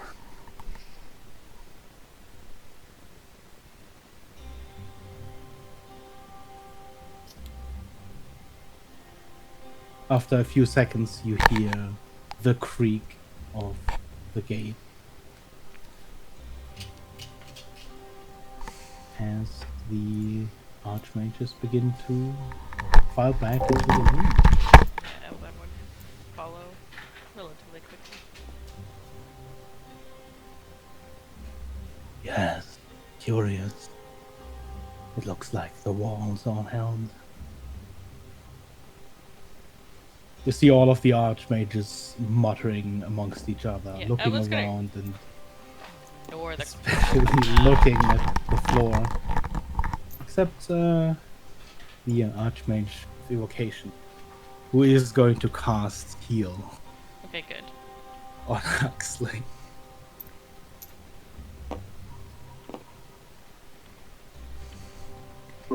How did it feel, Hux? You instantly regenerate 70 hit points, and you feel a lot better than you just did. It All right there. was hot and then cold. But now I feel fine. That was really Good. bright. But I guess he's just kind of like staring into the distance a bit, like a bit out of it.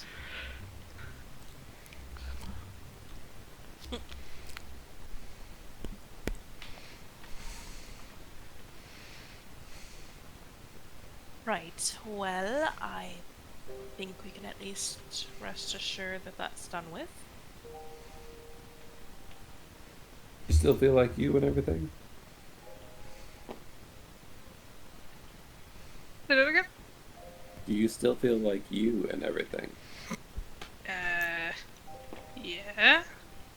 Oh, good. There is something else Emma wanted to ask you, but seeing as to what happened today, perhaps it's best to wait until tomorrow.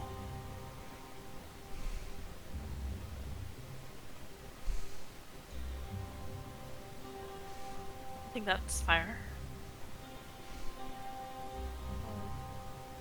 Take it a bit easy for the rest of the day.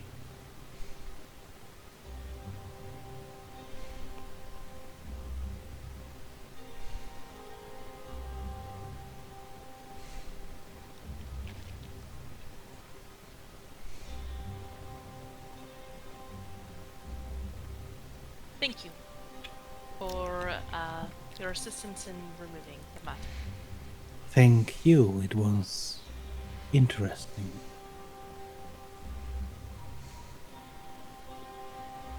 There Yeah. are a lot of things to study.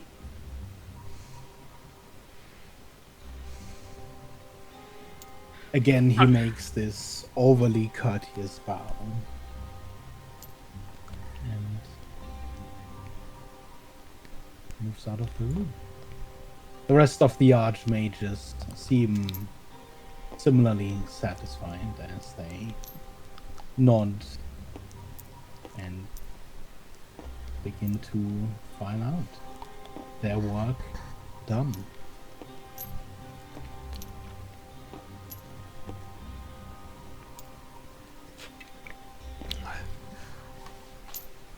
Perhaps we should take it a bit easy for the rest of the day.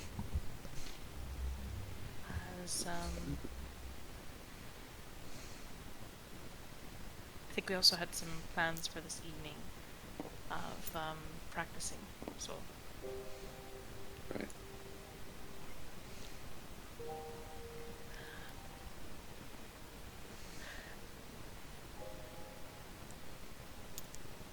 So, well then, what else do we want to do? Even if we take it easy, we can just like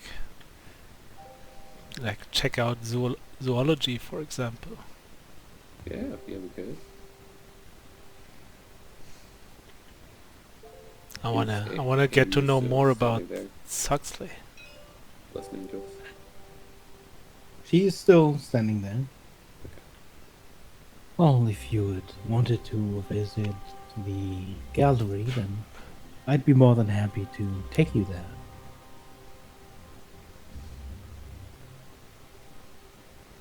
that would be appreciated. Yeah. Sure.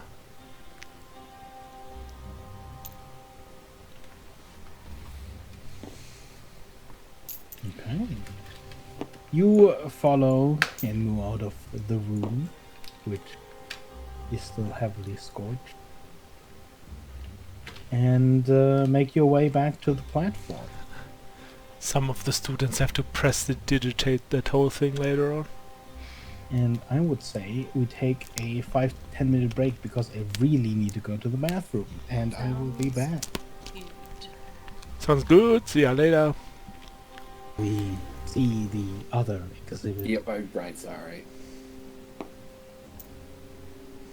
I think As some soon as talking you head's gonna step out-talk a me. couple of steps away, this wonderful silence engulfs you.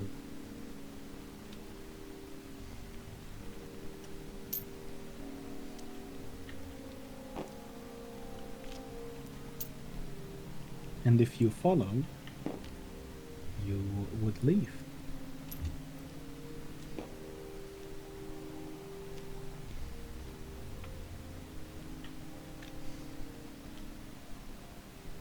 But how can you be cursed but not cursed? So it's not me that's cursed. It's like great granddaddy type of thing. Is cursed, Right. but like we all carry with us some piece of our ancestors type of thing. If that makes sense. So I'm not cursed, except that like, you know, the family resemblance type of thing.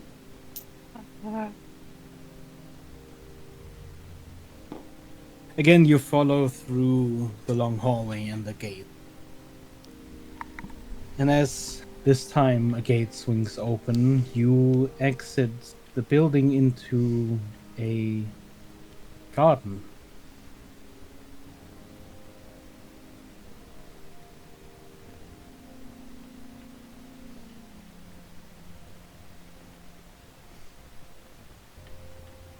Here we keep most of the beasts and monstrosities we've encountered over the years. Of course, as you can see, towering over most things, our pride and joy, a bone terrace. It is not quite entirely natural in origin. In fact, it was made from the bones and remains of several terraces we found over the years, only ever pieces at a time, all grafted together and made whole by the transmutation department.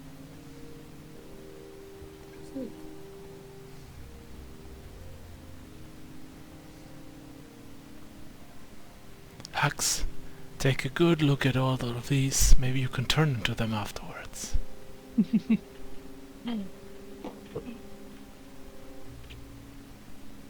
Good point. Are there any of these that you consider particularly intelligent?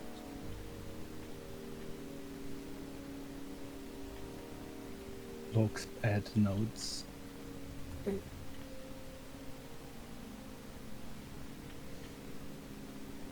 Well, most of them are beasts and less intelligent in nature. I suppose one of the most intelligent would be the Taras. We had to graft a mind of our own onto it. It is not quite as bestial as the original would have been, but it comes close. Okay, well, yep, Wait. that makes sense, but go ahead, Huxley. No. Nothing. I feel like making a Tarask smarter is like the plotline of Jurassic World.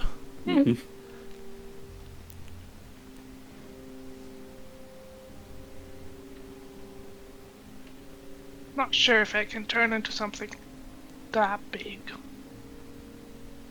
That's what I was thinking. Just Yeah. stares at the Tarrasque in awe. Do you take a look around, Red? Yeah, Studying some of these creatures? yeah, look around. I think I've already seen a couple. I guess it's still no touching, right? Many of these you won't be able to. There are walls of force surrounding many of them. I see. As you would step up close to any one of these, you'd notice that coming from these small, almost golden-looking obelisks, there is this thin sheen around these creatures, almost like glass.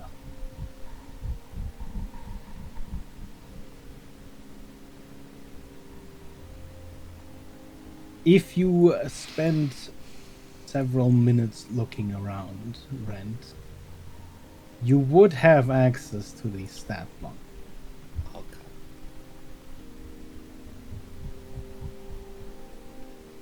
However, none of them are particularly intelligent. Fair enough. You'd also be aware, in case it ever comes up, of what a chimera is like, what a remorse is like, or a woolly mammoth. The Triceratops is the behemoth in the set. And of course, I mean, the turtle should be pretty obvious, so would the crab and the crocodile.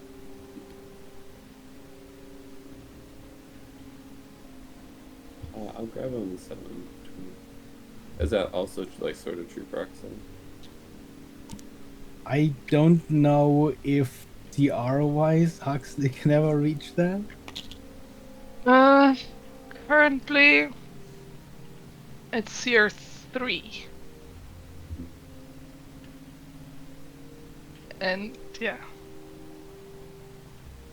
I can't go above 4, I think, my multi-class. Yeah. Or 5, I guess, but In terms of form, of course, you could always imitate, but just purely from a CR standpoint, at least for wild shape, I don't think any of these would work. This was your chance to call the divine crabs divine snips, and you didn't take it.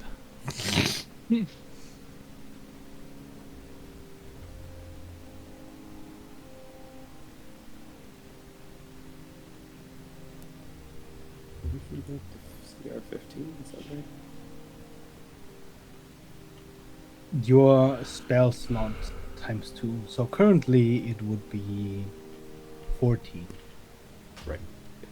Right.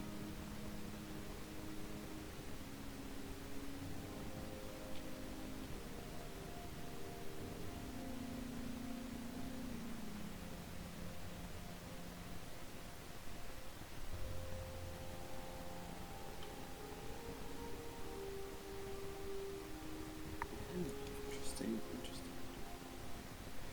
But all not very smart.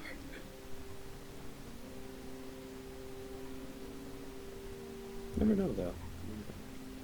Figure while we're all kind of looking around, taking notes of things, exploring and stuff like that.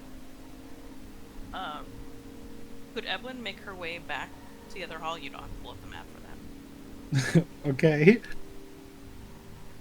You try to do this stealthily. Not outright like sneaking, but very, very casually in a way to not draw attention. So technically, yes. But this is not an attempt to like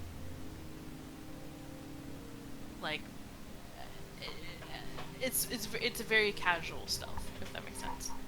So you're more trying to slink away rather than skulk away. Yeah, yeah. Okay. I would say roll me a stealth roll.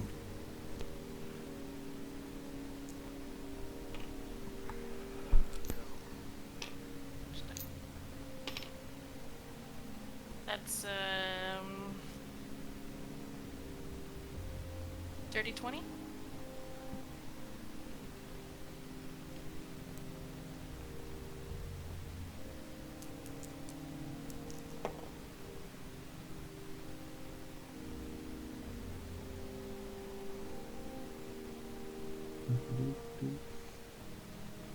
I have too many bags on my space. There's so many bags.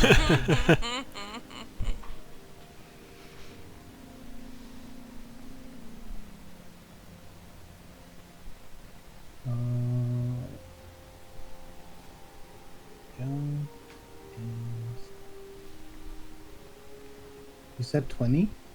Yeah. Okay.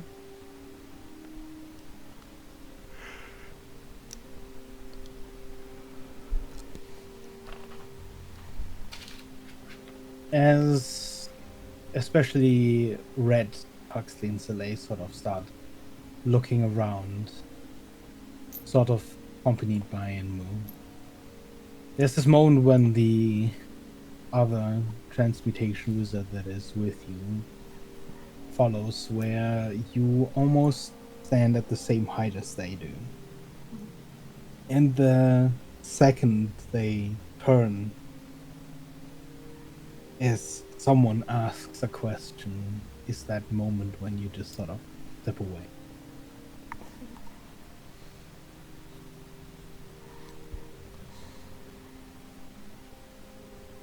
And passing the check exactly, you manage to leave unseen for the moment.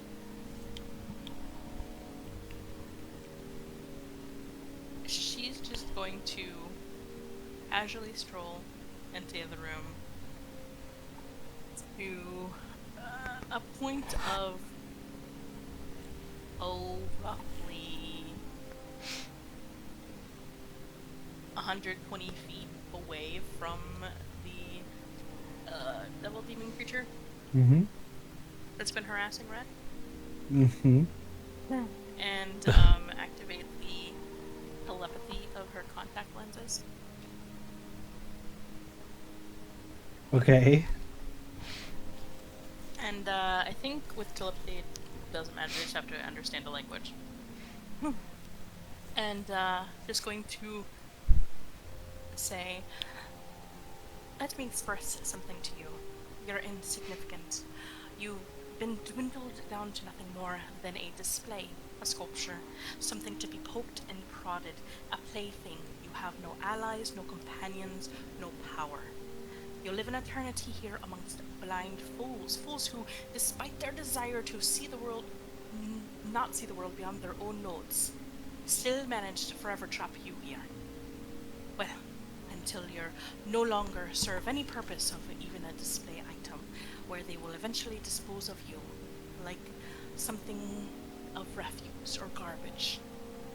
On the other hand, my companion will live, change the world, and become someone who will shake the very foundations of society in the world. You're beneath him. Know your place. And she's just going to instantly cut off telepathy, turn her, and walk back. Ooh. I was about to ask if it goes both ways. As long as she has the telepathy open, but She's just fuming silently. Technically, they could have talked back while she was speaking, which she would have just continued to speak without pause. Ablin just unlocked the vicious mockery. Yeah, I wasn't gonna ask, but I feel like there might have been a few vicious mockeries if it got through the barrier in our conversation. But yeah.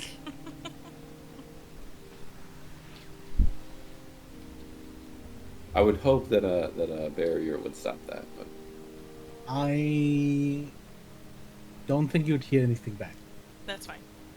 It was more for her at that point. And then she'd wander back and just kind of linger closer towards the back and kind of observing some of the creatures that are more along over here in case anyone notices her, comes looking for her, that she just kind of was looking at it from a different view without causing too much strife. As you spend some time, especially a little bit further at the entrance, the others, as you'd wander around, would notice most of these creatures, much like the things you'd seen before, are unmoving. Except the ones in the lake, which, even though at the beginning they definitely kept very still, you do see occasionally these bubbles rise from the partially submerged mouths. Occasionally you see the crocodile sort of reposition slightly, its eyes mostly the only thing above the water.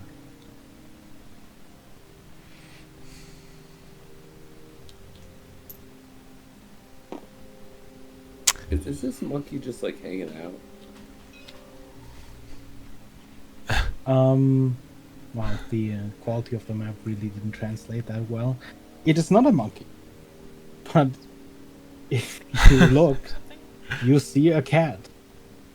Oh. That is similar to the other creatures, completely still.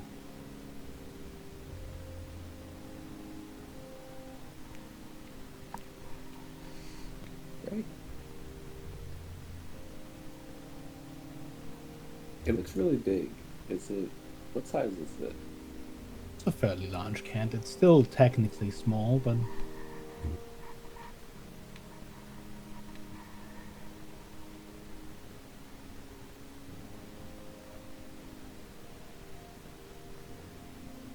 Interesting. At some point you can hear Soleil whisper under his breath, "One day," as his longing gaze is fixated on the Tarask. Yeah, this is a good point. You're an expert in transmutation, right? Is there any research being done into a better polymorph? I have been able to use the spell to some extent, but losing my mental capacities while polymorphed is quite unfortunate. I feel like there should be some way around that. well, there would obviously be the possibility of a combination of spells. I suppose polymorphing and then having someone else dominate the monster that emerges would take care of that problem, but combining these two spells, well, that is, I would say, more the territory of an archmage as well. I'm not aware if Archmage Yoris has done any work in that matter. It's certainly an interesting concept to look into. Of course, the casting of the spell could always be handled by an item of some sort, so perhaps not a combined spell, but rather a apparatus of sorts may Would be work in this interesting. regard. My thought on the matter was that if one polymorphed, and the polymorph, in my opinion, reduces your intelligence, that then some type of greater restoration would be able to remove that reduction. That's my current theory, but I don't know how one would go about testing such a thing. Well, transmutation is, of course, as you experienced today, able to provide a somewhat safe environment for testing spells, experiments of that sort. I am not sure about restoration. You are, through transmutation, trying to change the nature of a thing. Right. So like you're changing the nature of your thing, but then you're essentially restoring your own mind back. Only a small piece. So in that sense, a almost partial restoration. Right, yeah. Or maybe a Unfortunately, partial transmutation. at least not in Arcanus. There are no druids. Perhaps in that sense, there could be more help into the subject, as I'm sure you're aware, druids have their own way of changing. Well aware. Yep. It is not entirely unlike transmutation, but Slightly more cursed. I understand. cursed? Uh-huh. I would Yeah, don't worry about it. argue perhaps not as clinically, but certainly from a societal standpoint, it would be much purer in a way of transformation. In terms of curses, transformation is usually reserved for lycanthropes and the like. But even they, of course, suffer from a debilitation of their mind. And I'm sure they've done plenty of research to a way to reverse. I do remember that there was an order of lycanthropes in Polythreme. We've of course not kept in contact, but their input could be valuable on the matter. Yes, I'm surprised you haven't kept in contact with the material plane as you enjoy the creatures so much. You know there won't be any more left once the blight takes over.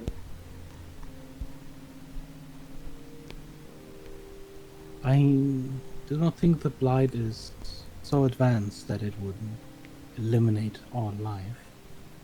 But even so, I think you're then we wrong. much more bear a responsibility to catalog and categorize, so we, in the case that you stipulate, may reseed the world with life. On the premise that there is a word left received. It seems to Of me it course. would be better to put efforts into maintaining it. But if that's your perspective.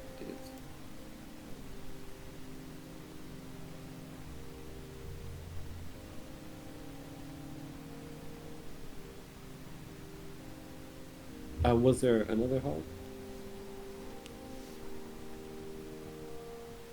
Or The only you other know this is your hall remaining would be entrance. Unfortunately, there are no creatures in the entrance hall, merely bones of sea swine, some of which you can already see here. I wouldn't generally be interested in that, but Rat kind of like looks at Soleil. Giant skeletons, perhaps? I don't know if anything is known about. To be honest, I've been riding a giant skeleton for quite a while now. Wouldn't be anything new to me. Yes, I meant of a colossal size that one could see from many miles away, but never approached type of skeleton. Oh. I mean, that's not the skeleton, that's like a corpse, you know. Oh. Yeah. I'm afraid we don't have anything quite of that size. We have the skeletons of a mammoth, a wyvern, and an ancient bunnock on display, but that is about the largest we have. I mean, it looks skeleton.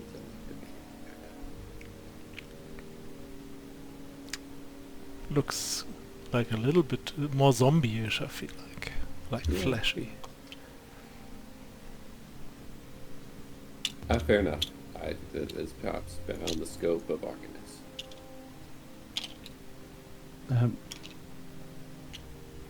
Pray tell, what do you mean exactly? I legitimately have no idea what I'm talking about at this point. What looks it's like. I was just curious if it rang a bell. Don't mind me.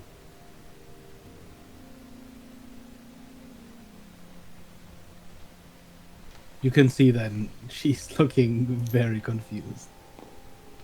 If Slay's not going to say anything more, I'm not going to. I mean, we were just talking about, we've heard a story about this weird demi-plane where there's like supposed to be like the corpse of a dead god floating around, and we were just wondering if you had The something corpse similar. of a dead god. Well, that's what we've heard. I think it like was the even correct Vidar that stories. told us that. Yeah. Do you have any idea as to the name of this god? I'm not aware of any dead ones. Certainly there must have been gods that came before ours in their time. Beggar, as a player, I'm just asking you, have you ever told us the name? I don't remember. I don't think you did, right? There would not be any way to tell you that name. Mm-hmm. So Yeah. you at least have not been told. Yeah, I felt like that. Okay. Yeah, no, I'm sorry. We don't have a name. We just have... Oh, we have, and I pull out my notebook. We have like a general idea of how it might look like, and I just show her a sketch of that. I'm just skitter through my notes and just be like, oh, here, I drew it at some point. It just looks like this. Have you seen it? That is very interesting detail. There are portions of it that almost look like mortal wounds. Cuts, or were those simply drawing from your imagination? I might have seen it. Well, surely you must know whether or not you did. I did. I swear, I leave you guys alone for 5 You saw a dead god. Well, In what a is different plane. What is seeing really? Can one see a thing in a Look, dream? I kind of access to this demi-plane where I Okay, can like well. visit. And look, it's just there, you know. It's just floating Access around to there. a demi-plane. Yeah, it's... You guys are teleporting and have access to other planes too, right? Why would you be the only ones? Certainly Arcanus is its own demi-plane. Like, you even made your own demi-plane. Why shouldn't people be able to visit other planes, you know? I have a demiplane. Yeah, that's true. Yeah, even he has his own demi-plane, right? So Yeah. why wouldn't we be able to, like, visit Nothing other special. demi-planes?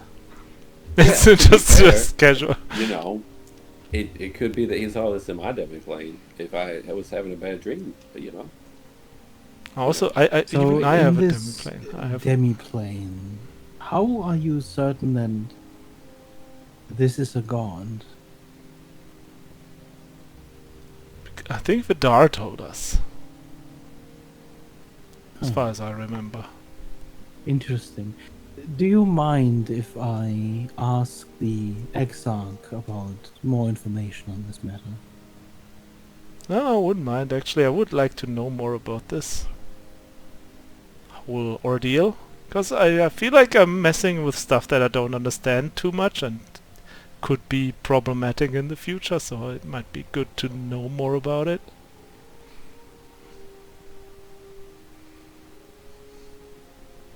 I shall let the Exarch know.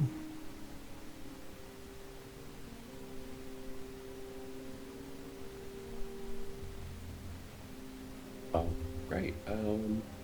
Okay. Sorry, was there anything else?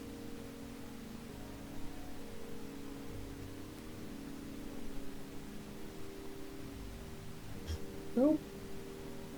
Are you sure you're behaving quite erratically since the other hall? No, I was behaving erratically before that. Oh. Do you require recuperation? Nope. Are you feeling distressed?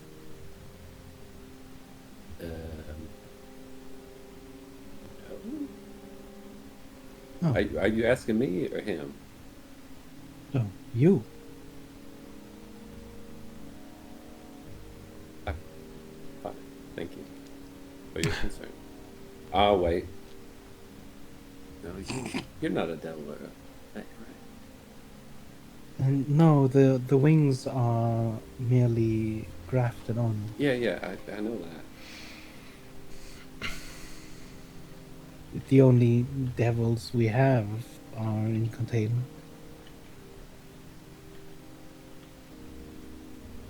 A lich. Sorry, what was that? I suppose we should find. Oh, she's over there. Probably. On our way back, I'm just gonna ask questions like, oh, have you ever heard about these things called, what was it called, like a moon devil or something? That thing that followed us from the hells? Oh, lunar devil. A lunar devil. Have you ever heard about lunar devils?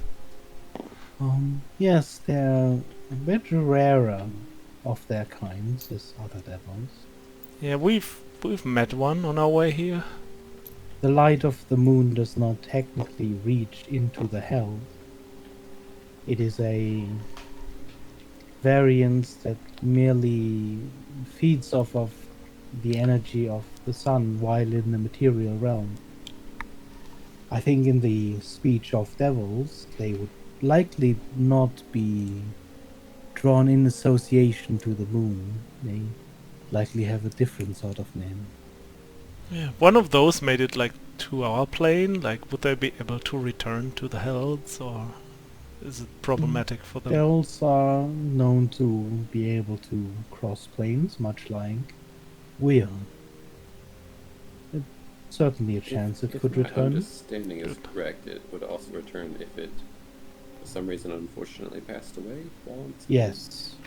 Unless destroyed meticulously in the hells themselves, any devil you kill in the material plane would simply return.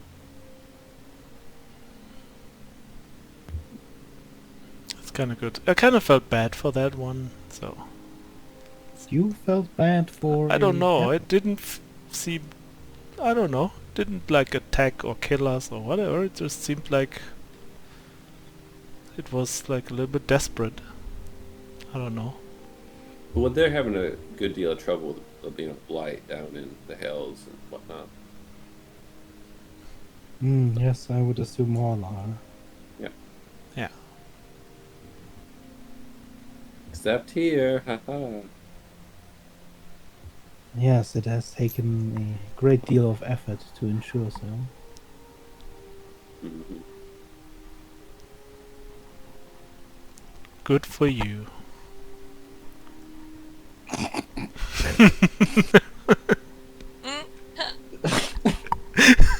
The sass. Amazing.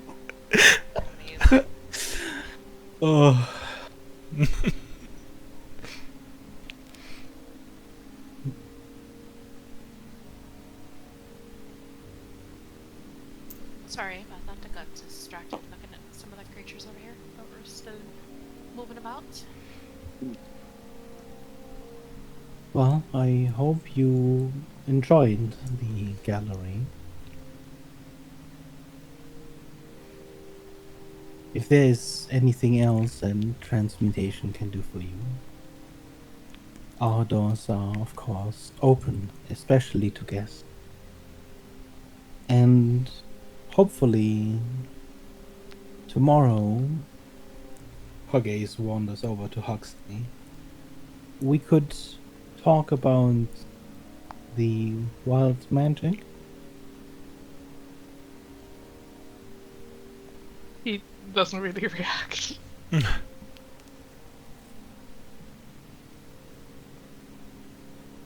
Her eyes sort of wander a little bit to the rest of you, almost I'm like sure that as long as nothing else comes up, we will be able to return without issue.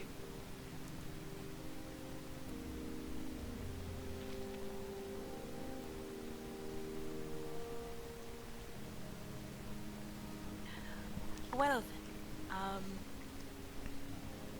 how late in the day is it? Is it still mid-afternoon? you afternoon? are not quite sure. How long have we been awake-ish?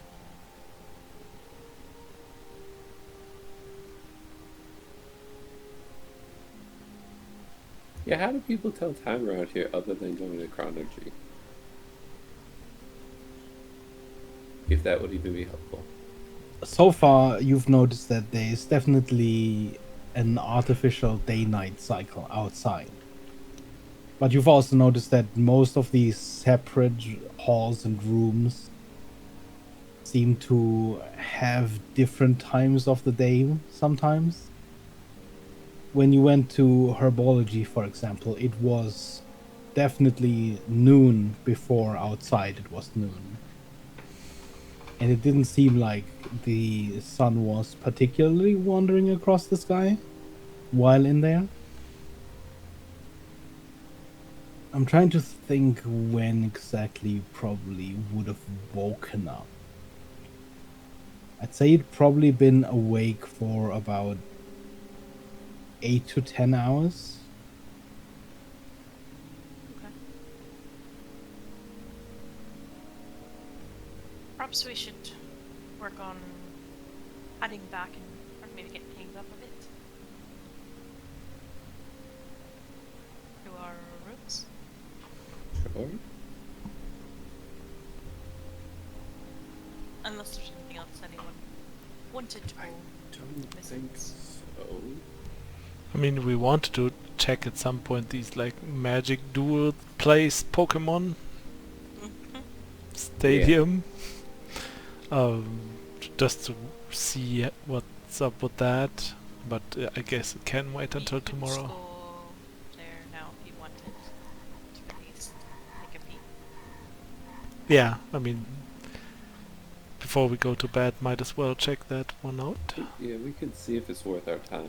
I think the only reason, well, I mean, for me, was to see if there were any other areas we might earn a little credit for the store. Also, that place. I just wanted to ask a couple questions concerning Saxley. Just so. Aren't That we technically at zoology? Mm-hmm. is this. Oh well.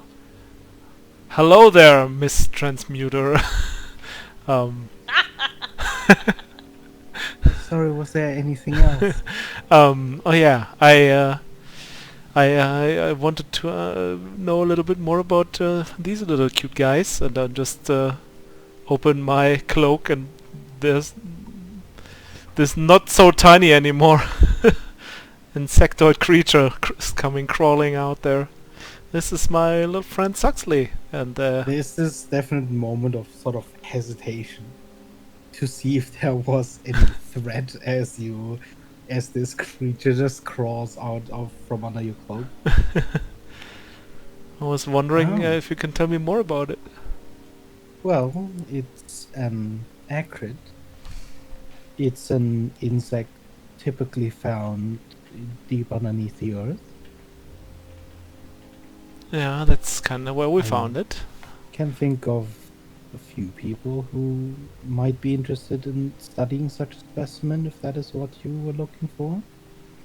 I just wanted to know, like, how big do they get, and like how fast do they grow? How long do they live? Like, I don't know nothing about these. They have quite a slow life cycle. They typically reach young adolescents at about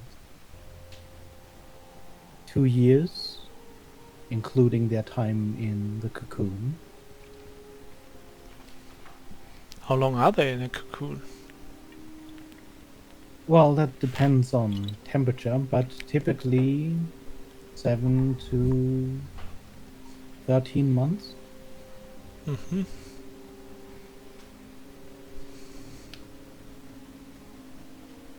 A grown acrid, one that has reached full maturity, can easily reach the size of a small horse, though larger specimens are known to reach about the size of a large bear. Of course, usually around that time they will reach the age where they would then propagate, which they do asexually.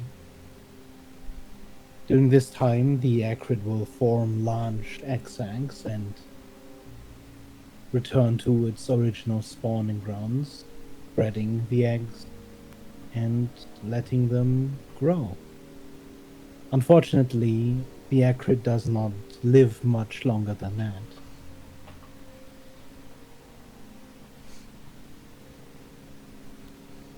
So how many years total do they live usually? Oh, it certainly varies.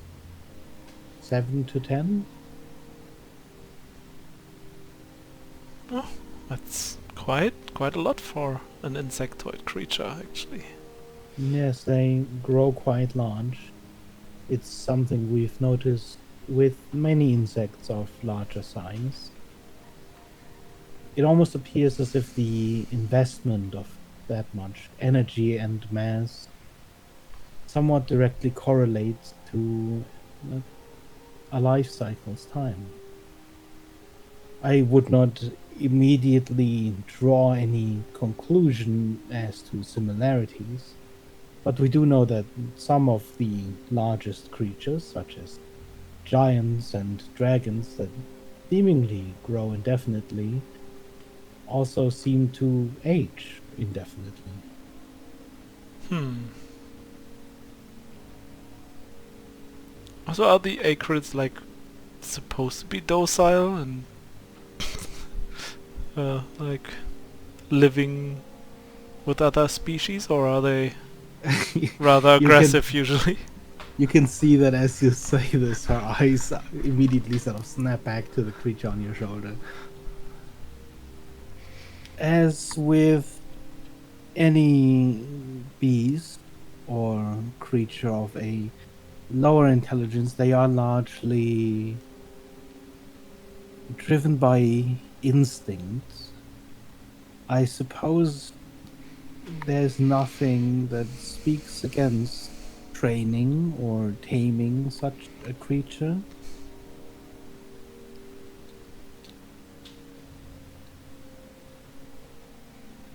Good, good. So we don't even have to like know, like it like you said, like they reproduce like asexually, so like there are no real like females or males or something like that in that regard. No, they Okay. seem to, in fact, lack any reproductive organs Okay. in that regard. So Saxley is not a he anymore, guys. He's a they.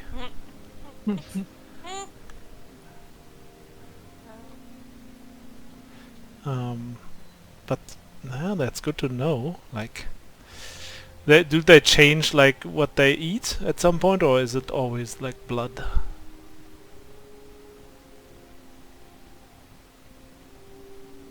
Well, in early stages, they largely live off of blood. It is a natural progression from their proboscis.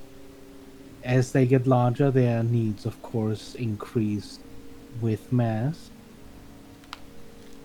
It can certainly live off of more than blood if not enough blood is available. They can excrete an enzyme that will slowly, this is a bit gruesome, dissolve their prey, which then allows them to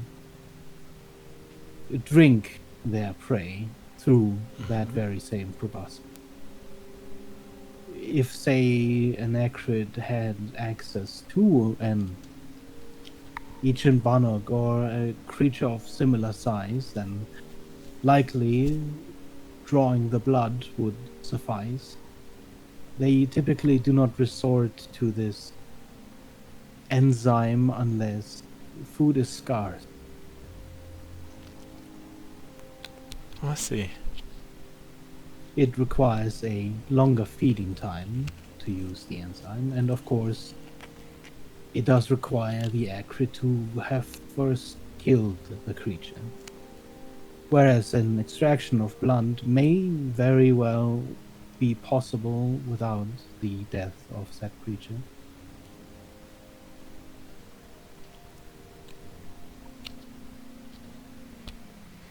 Alright, I think that's all I need to know for now. That helped a lot, actually. So I don't have to If be too afraid. you do happen to, several years down the line, retrieve a spawn of eggs, we will not be uninterested in raising a few of these. Well, it depends on how much of the world is still left in a couple of years of time, but yeah, I will think about that offer, sure.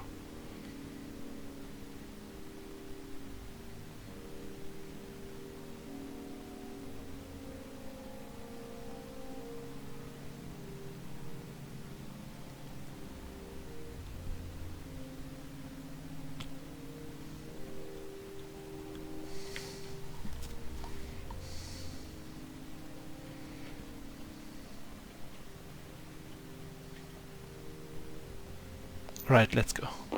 Well, there are mentions of some sort of wizard's dueling of some sort that my companions here were interested in looking at. Where do you know where we would be able to find that? Usually that takes place in the halls of evocation. Tracks. And we will make our way there. Is there a... I'm assuming there is a teleportation method of reaching that hall. Of course, once you enter the next room, it should be ready for you. Alright. Out to the next room. You step back out through the gate and you swear you just stepped out of here, Evelyn, and you were definitely in the other part of the gallery, but as you step out this time, the platform is entirely empty. Just like when you teleported to transmutation the first time.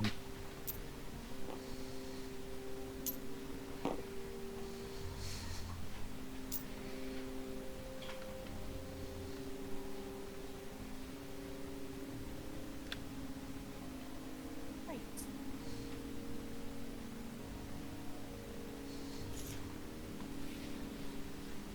Well, it's certainly been educational.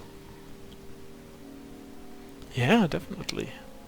We do appreciate the assistance of having our friends curse. Of course, it was transmutation's pleasure. I'm sure the Archmage would say the same. 'em.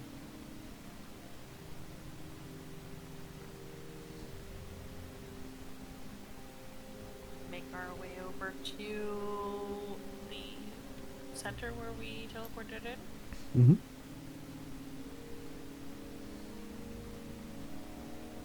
Does she follow, or does she just kind of linger back?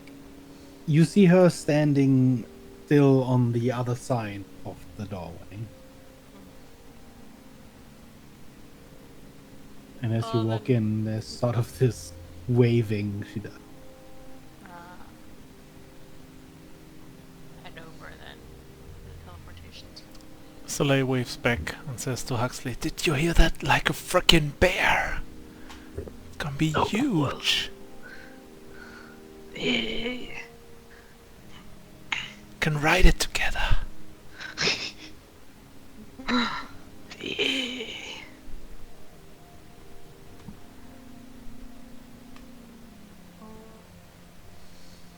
And if everyone's ready, presuming if nothing else happens after a moment, Evelyn would push enough of a cantrip, kind of worth strength through the teleportation circle again. This time you definitely feel as you teleport. Unlike the first time when you came here, where it just sort of seemed to happen.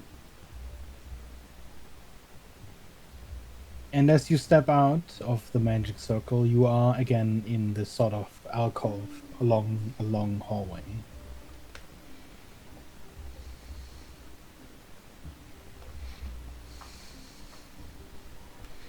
Would any of this time have been considered worth a short rest? Yeah, you could have taken a short rest. Nice. Very good.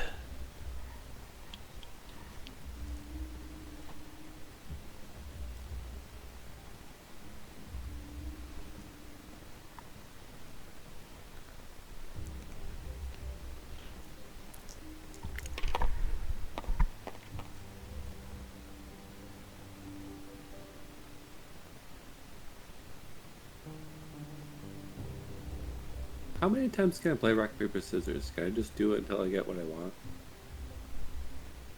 It seems like Yeah. Theoretically, nothing stops you from just playing with yourself all day. Oh, Oh, Yeah. Okay. Yeah. alright. I Maybe see, have like some the sort red of is just dual gonna hand. do now, the rest of the day is just gonna rock, paper, scissors, rock, paper, scissors. It's just going Yeah. completely nuts. He only needed to do it 3 times. Yes.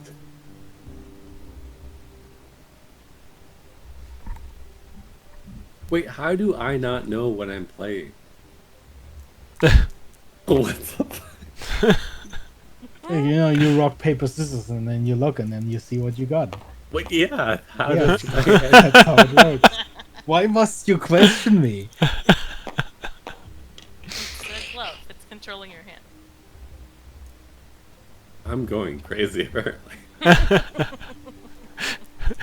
84 divided by 12. No. No. Oh. Oh no. Huh. My hand just did something on its own. Oh, okay.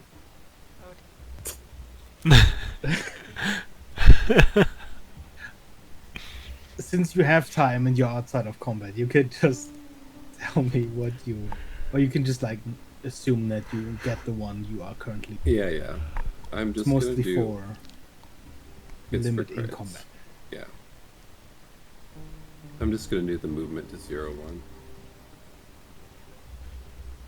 It's only for like a crit anyway, which is rare. Mm-hmm.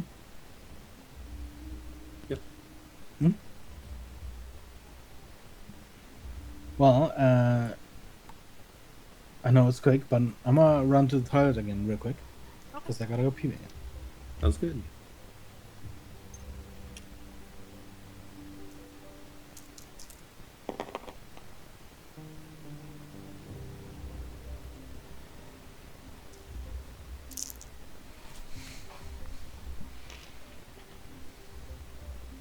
Do you know what I was thinking about? What? So, when we were in the transmutation hall, everywhere we went, it seemed like things were a slightly different time of day based on like the sun being in a different position or something like that. Or everywhere we've been. So we're in the Feywild. So Rhett should be asking everyone. So,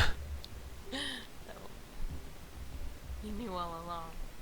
Listen, we're encountering things that are like, No, it's valid. wizards seem like the tricky kind of people that would do that kind of thing. Oh, for sure.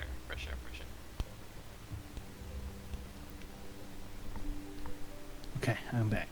Welcome back. Must be all the iced tea I've been drinking. It's finally starting to cool down a little bit. Good.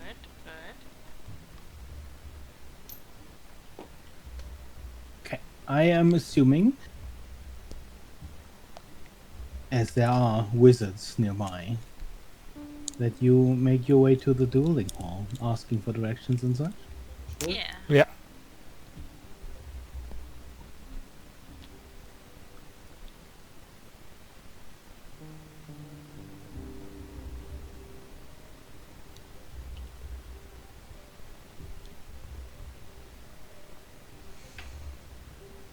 Oh, this Yes. is like Harry Potter. Totally no reason why it's over to the Yeah, right. this is side. like Don't even worry about the Harry Potter fencing style dueling. As you enter the hall, you see wizards on pretty much every seat. Yes, I am too lazy to put a that's token fine. on every one of them. But as you enter, what you see first and foremost is two spectral forms moving through, partially, almost like ghosts, through tables and chairs. You see two ghostly specters flinging spells at each other. There's this one moment where one of them stumbles a little bit close, and you see just a spectral fireball explode in front of you. And it simply passes through you. There are cheers and jeers as this fight is going on in this strange spectral form. Do we see the two people that are fighting somewhere in this room? Roll me a perception roll. Like, not as in, like, actual people, not weird ghostly figures. What was it? Perception? Mm-hmm. A 29. You do see them. You see both of them standing at the very top, one on each side of this strange glowing device. Each one, eyes closed, holding their hands onto the device.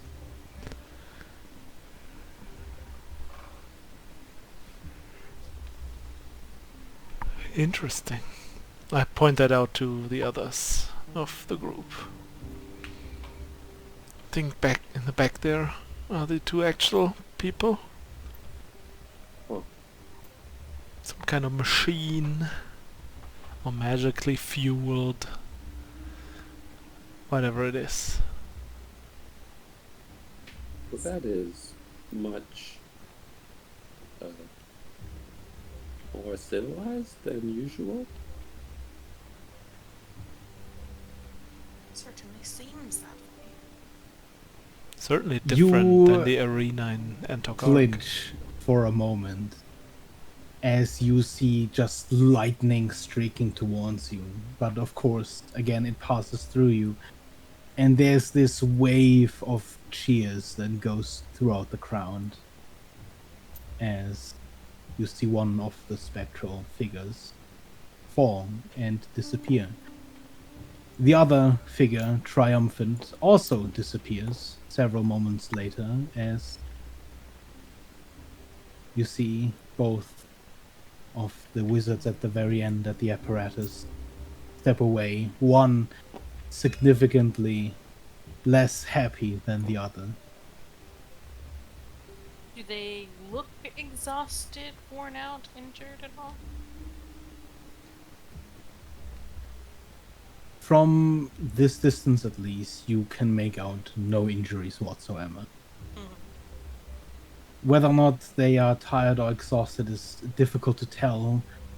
One of them does seem somewhat downbeaten, so they could also be exhausted, but the other one definitely seems full of spirit and life as they celebrate their victory. As the crowd cheers them on.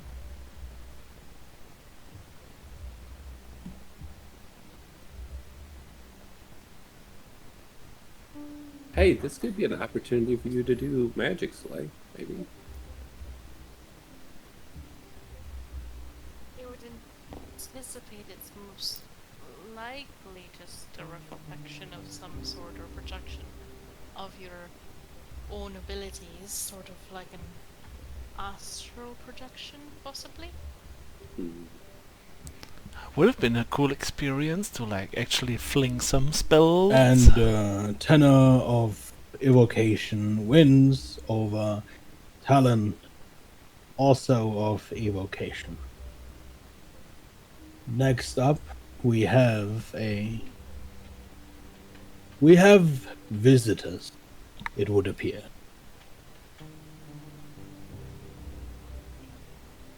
Hello. You see the wizard at the stand holding this large book, flipping a page over.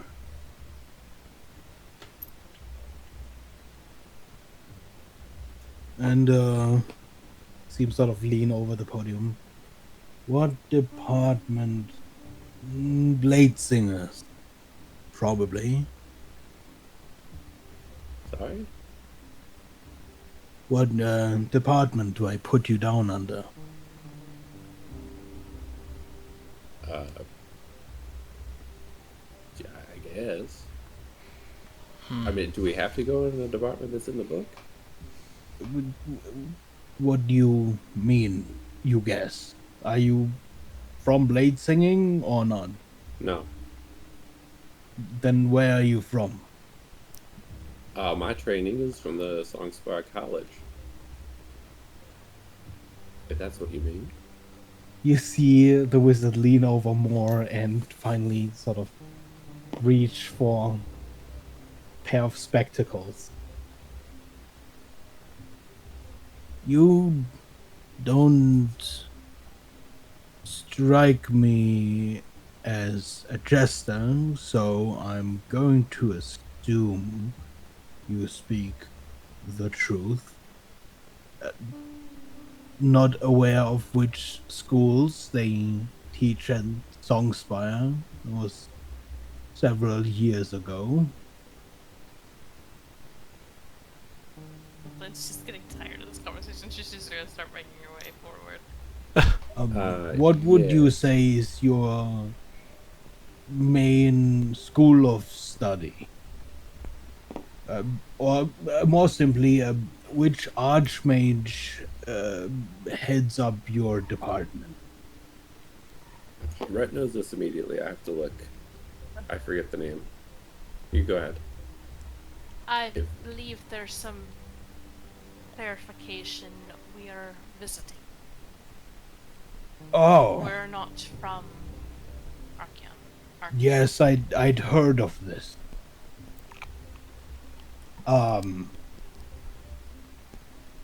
Right. You seem sort of flip through the book. There are individuals. There's different odds. Are you sure you're right? Did you come here on purpose? Yes, we enjoy competing. Oh, well then. I'm the Harvest King of the Anticarch Festival. This could be quite interesting Walk then. away. She is not Well, and you seem sort of look up, more addressing the people in the room. It would appear a time has come where we put our interdepartmental squabbles aside for a moment for some out-departmental squabbles. Yes. Yeah, bards rule, wizards suck. There's a wave of jeers from the side of the room as they start flinging cantrips into the air. Not aimed at you, but definitely sort of as a gesture of aggression. There we go. Quite I so. seem to recall we had things between the colleges and the. I'm completely making this up, but I'm sure that they did, right? Doing the bard school and the. When they were still Certainly. in the city. Yeah. There is a Rivalry. certain hostility between the two. Nice.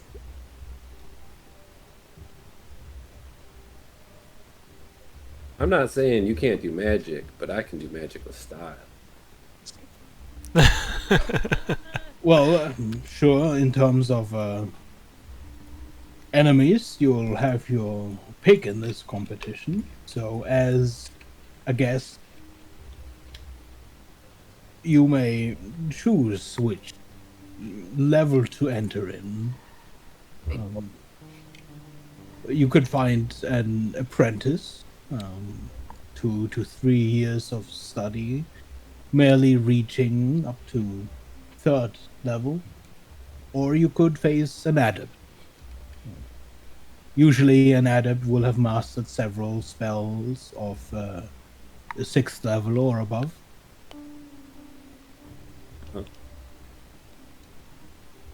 What about my friend here? I'm not quite familiar with.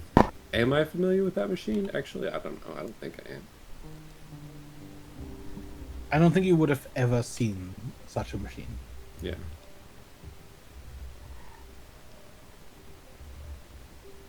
Is there a way for a person less skilled in the magic arts to experience? For the first Pretty time? much anyone can, if they are sentient enough. We have tried in the past with beasts as well, but the result was less than successful. The machine does require a mind to realize its own potential, its own set of skills, to manifest them in the illusion. Is it only abilities that get transferred, or also like equipment and like scrolls and potions and whatnot, or like is it just the skills? We can in fact set those rules ourselves. It simply has an impact on the odds of the match.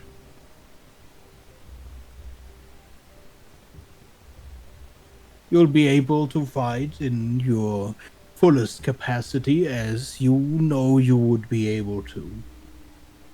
Of course, people in the past have tried to deceive themselves into making themselves stronger than they are, but you can rest assured the machine does not allow for such manipulation.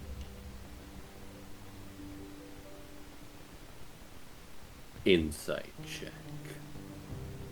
Roll me an insight check.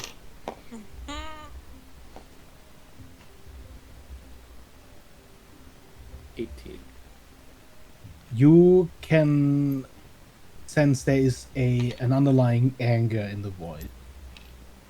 They've probably dealt with that before. So you assume that most of what he's saying seems to come from experience. He seems fairly confident.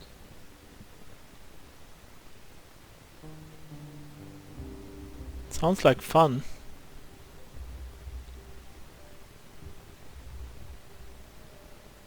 Yeah, I mean, shoot. I think you ought to give it a go. I'm up for doing it as well, but, you know. There is the potential for me to... Well, which one of you would like to go first? Do you have any preference as to which school you'll be fighting at? Or would you like to have it determined by lot? I Sounds kinda good. like the sound of blade singing. That sounds like up my alley, kinda.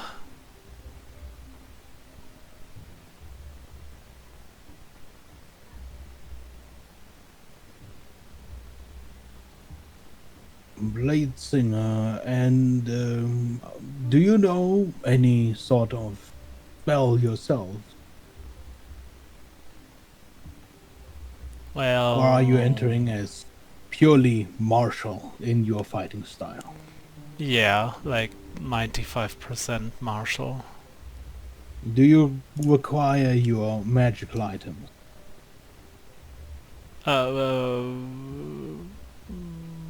I mean, my weapons are magical, so I guess without those that would be problematic.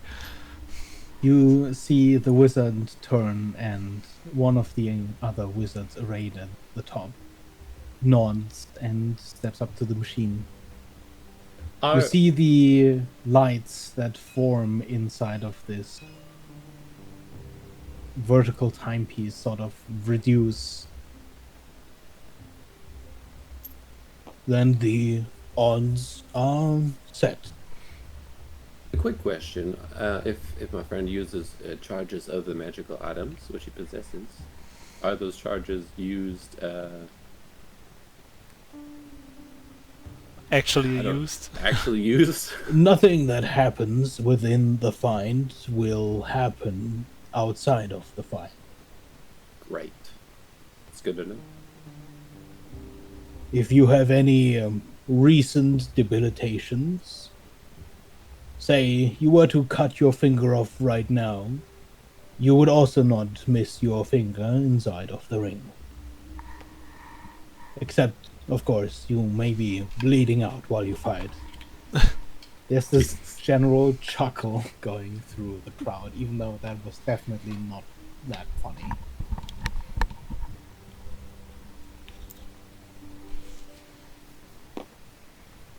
What if I was absolutely hammered? just out of a theoretical. No, I'm not. But what if I During was? the fight, you would certainly be of clarity of mind. Interesting. Again, the machine does not let your mind deceive itself as to your abilities, and as we all know, when one is inebriated, they tend to overestimate their own ability. Yeah, that's what I was curious about. All right, good to know.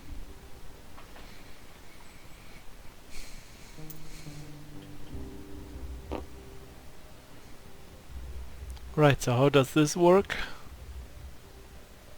Well, Well, first hold on, we hold on. will yes, I mean, this is this.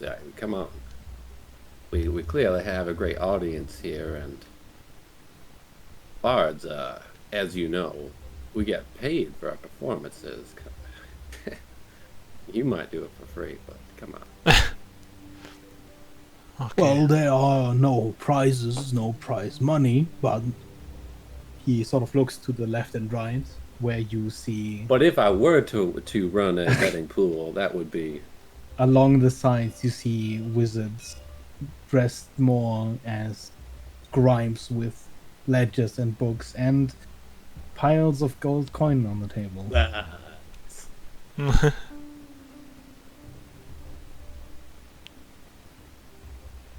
There is also an allocation of research funds that you can bet. In that case, I would prefer you enter those bets with the scribes arrayed to my sides here. If you would like to make any personal bets with any wizards in particular, you are, of course, free to do that. Those mostly happen in physical gold.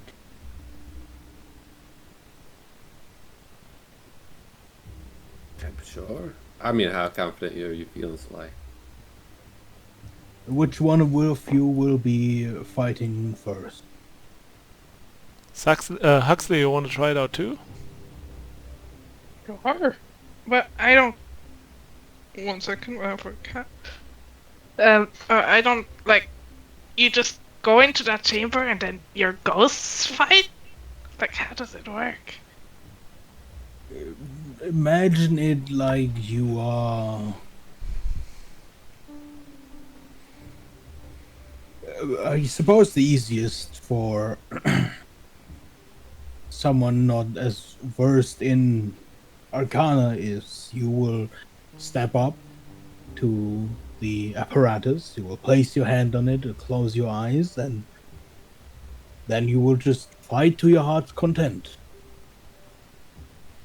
Oh, that might be a long time. But why need you? Why?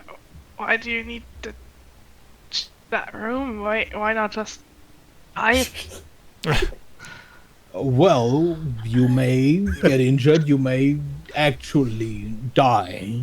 This is not possible within the ring. If you, in fact, meet death inside of the ring, you will simply open your eyes again and the fight will be over. No Meaning one that you will don't be have to harmed pull for your the worst. punches.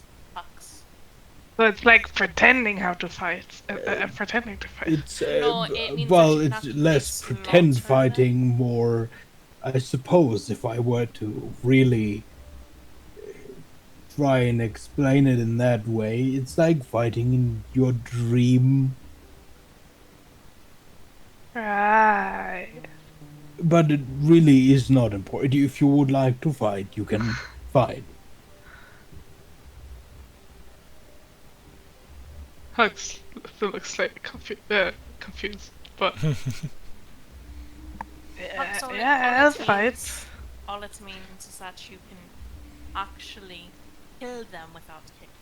You don't have to worry about the consequences. From the corners, every now and then you hear these disjointed calls of "Just fight already! We'll get there. What's taking so long?" Well, they're trying to decide on I'll which one bet of them is going 500 to on the embarrass cat. you lot first. Yeah, Hugs will, I guess, first watch someone else fight and then fight. You see All right, the Soleil, wizard I think at it's your time to podiums shine. starting to tap his hand. I don't know if it's gonna be shining. I feel like one-on-one against some mages is not my specialty, but I can certainly try. Did you have any preference, or did you want to decide your enemy by lot? There are quite a He said- few he I said can Blade see Singer. lining up. Yeah, I feel like Bladesinger, because like it sounds like they are also using blades. Feels like appropriate.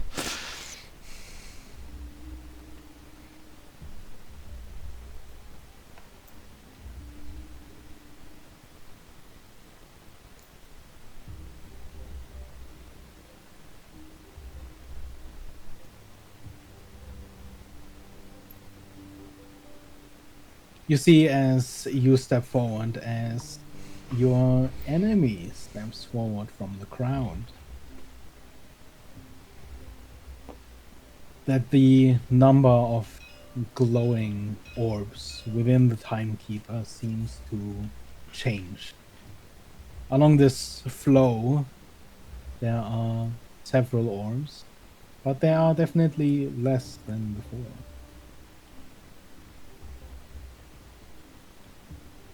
And so, the odds have been set. If the contestants would please step up to the machine, and if everyone would close their bets. Yeah. Let me talk to these guys. I'm assuming Soleil, you Yeah. walk up. I'm not sure like how the betting works. But I want to do my best to like get the best odds. Unless he just said that the odds are already predetermined. I don't know. The odds are determined by the enemy chosen, their level of expertise, and of course, which one is sort of favored in the matchup. Right now, you can tell the odds are somewhat even, and you simply bet on who wins. didn't ask Soleil how. How much do you want to bet? We have to use the resource? Unless we want to go find someone? You can bet your gold, or you can use whichever funds you have allocated. Cool. Ellen's annoyed. She's gonna bet 100 platinum on Soleil. Oh.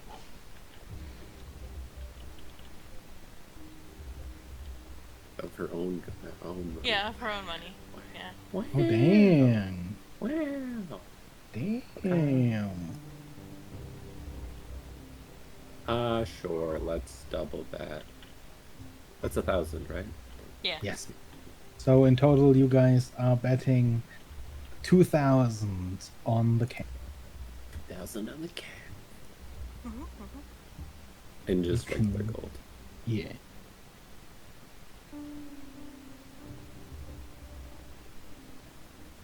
Over the next few minutes, there are lines of people sort of lining up for the bet.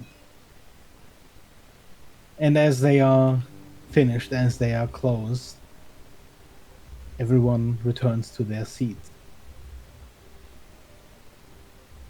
And the wizard in the middle announces, if the two contestants would like to put their hands on the device now,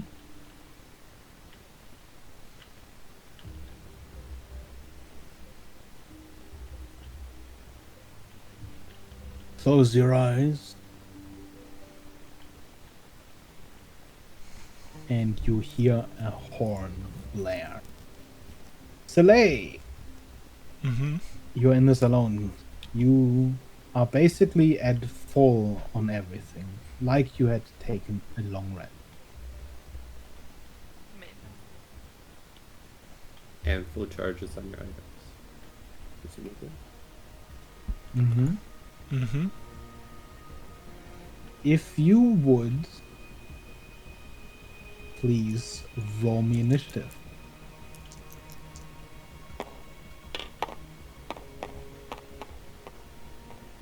Classic Soleil. 8. Every time.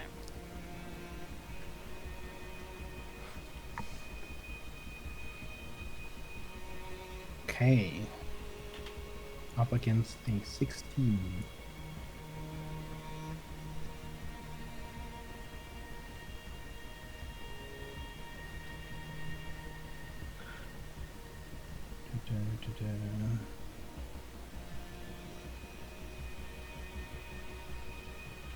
Oh, look at that.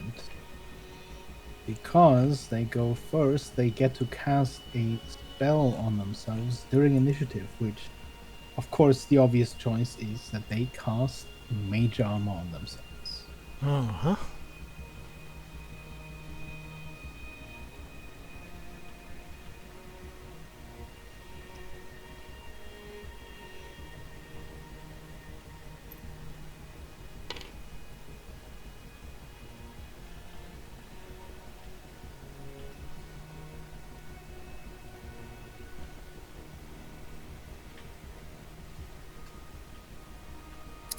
And they are going to cast a spell on their turn. Now Mhm. that it is there.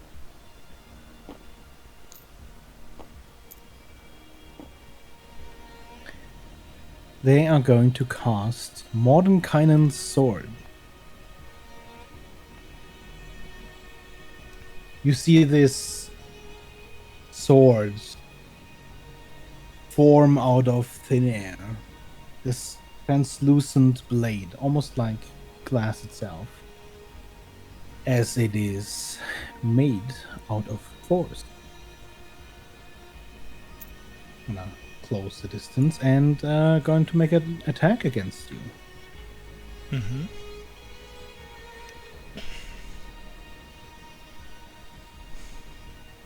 It should be... With disadvantage because of my cloak. Oh, disadvantage. Oh, +7 to hit. Oh, that is a 10. And that which I'm misses. assuming misses. Misses, yeah. Then as a bonus action, she gets to swing again. Oof, that is a 20 not nat. Do I have a reaction if I Yeah. didn't have a turn You yet? are in regular turn, yeah. I'm gonna use my reaction to use my duel. It's a melee attack, right? Yes. To use It's my a melee dueling whatever feature it's called to add my proficiency bonus to my armor class to make it a 24 Okay. to basically just parry the hit.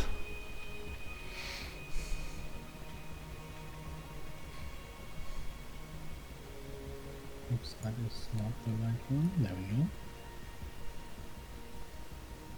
And I think that is their turn.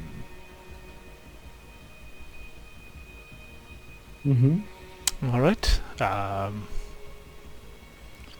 And turn KO. One turn. no. One prep turn. So I need at least because I'm gonna use my chronosphere to cast haste on myself.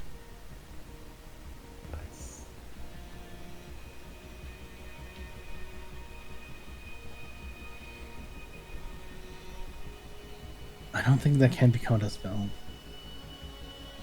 Because you just click the sphere, right? Yeah. Mhm, Well, mhm, you mhm. can use an action to cast from it. I mean, Wait, is that the thing from Evelyn, or is that the... no, that's this magical item that I have Oh, I since see. forever. But it says cast the spell, so it looks like it can be counterspelled from reading it. Yeah, I think so. She is going to try and counterspell them. It's good. What level is haste of a spell? It's like second or third I level. think that gets automatically counterspelled. Then. Yeah, I think up to level 3 is automatically countered. Unless you want to counterspell, there goes a counterspell. Wow, I mean, getting out of Sphere spells. does not lose its charge, but it also does not cast. All right.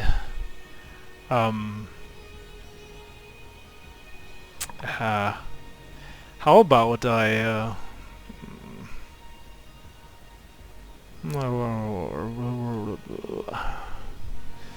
real quick check what kind of bonus actions I can use.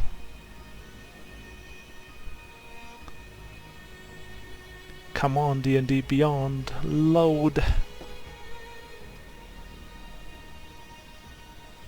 Holy shit, I just got... I know where I got the stat block from, Yeah. but I almost had a stroke reading this. It says this... The spell singer can cast a spell and make a weapon attack on their turn. Oh god. What the fuck? I get what they mean, but... Holy shit. Alright. Oh no, I can't do that. Oh no, I have to remember spell things. I was about to cast another spell, but I can do that as a bonus action when I cast like an actual spell as a main action, right? So that is But like... I think because you used an object. Yeah, I would say you can, because the Was- spell was counterspelled. You did not actually cast or lose Okay, the spell. okay. Because then I'm gonna cast Mark of the Void on them Mm-hmm. Okay. as my bonus action. And But they do not have a reaction to do anything about it. yeah, and I'm gonna prepare for what's to come, and yeah, I have concentration on that now. That's my turn.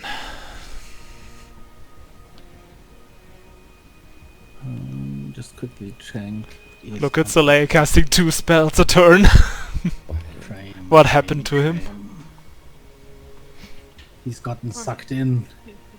Yeah, I think they're just going to make 2 attacks against him. Do they have... They have disadvantage, right? Yeah, Because of the cloak. it's just every Yeah. attack made against Soleil's Oh, oof. disadvantage. That looks like a natural 1 to me. You see the blades hit the ground, and as it is, this spectral force blade, it cracks the ground. There are splinters flying around, and you notice that due to the blunder, there's this sort of hesitation almost as they step back. They're a little bit off balance. Your next attack against them will have advantage. But they do make a second strike with their bonus action, and that is a 16 to hit. Misses. Okay.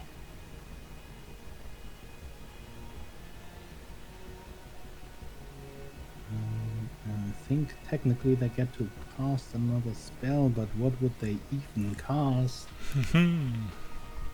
They are going to Misty Step. Mm-hmm. So 10, whoa, 10, 20, 30.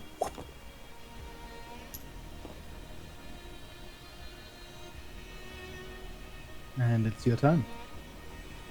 All right. I will start running. 10, 20, and then disappear into the slip. I want to see what happens when I go for the slip within this simulation. I mean, it should still work because it said like the machine reads our potential or something, but let's see what happens.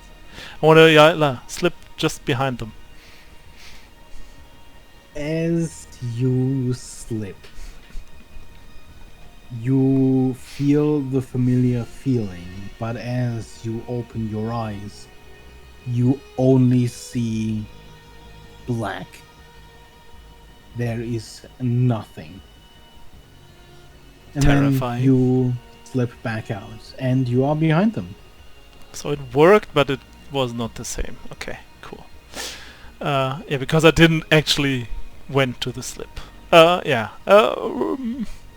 I appeared behind them, and you know, might as well go full action search mode and just start slicing and dicing. Here we go. With advantage.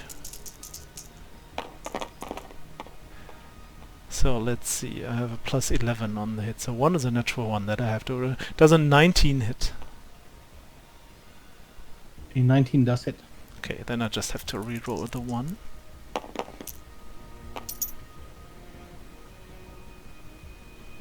Yeah, that's 20, so... no, 19 again. So yeah, I'll hit. Mm-hmm. Okay, Huxley. So as that... Also gonna... This is gonna be good. Also gonna add some superiority die to this. I'm gonna try to be all the way. Oh my wa Mushindeo. I don't know if I can save this, but I'm going to fucking try. Yeah. It's fine. It's fine. Superiority die. What can I... I'm gonna do the... Yeah, I'm gonna do a couple menacing attacks. Why not? Yeah, I'm gonna do menacing attacks. Might as well use all the dice because it's gonna be reloaded after the fight anyway. Also, I still have Hunter's Mark on. I'm gonna add those. No, special does it. I'm going full out here. Okay. Okay. Okay. Jesus. It's just it's just these few die. It's okay. It's okay. This is already 100 without any bonuses. Let me see. Are there any doubles in there? I don't see any. Oh, I see. Is that like these are double, and these are double too. So I'm gonna add 2 first for the 6s. Yeah, that's good, and for the 2s. Oh, that's another 2, so I get another bonus stuff. I don't have any d6s left. Let's use this one. Okay. Alright, alright. I think that is, yeah, that is the bonus die. And also, and like this is a lot. Yeah. Times 7 times 6, what is that? 42. 42. So I'm adding that. So that is 152 damage Oh my god. in total. With a reaction, she puts up a spell shield. You see just pure arcane energy flowing against your strikes as you strike, but as she burns 2 level 6 spell slots, it is still not enough. Even though it reduces the damage. Fucking 60 damage total. It is not enough to not instantly kill her. Oh my god. Oof. Your last strike goes clean through the face, and with a pop, she vanished. For a moment, you are alone.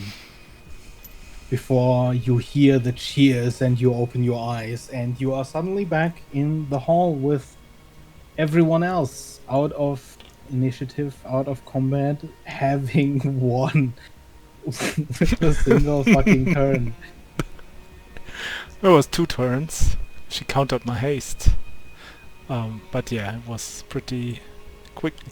You see her sort of step back, almost glaring a little at you. And you just see her mutter, clearly not fast enough.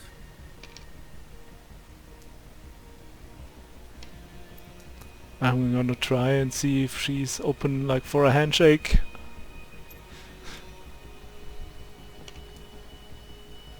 Would you do so immediately as you sort of look over? Or Yeah, I because mean, she just very quickly turns. yeah, I would and immediately go over to her and see if You see reach her out my then roll her eyes a little bit, but nonetheless, she reaches over and shakes your hand.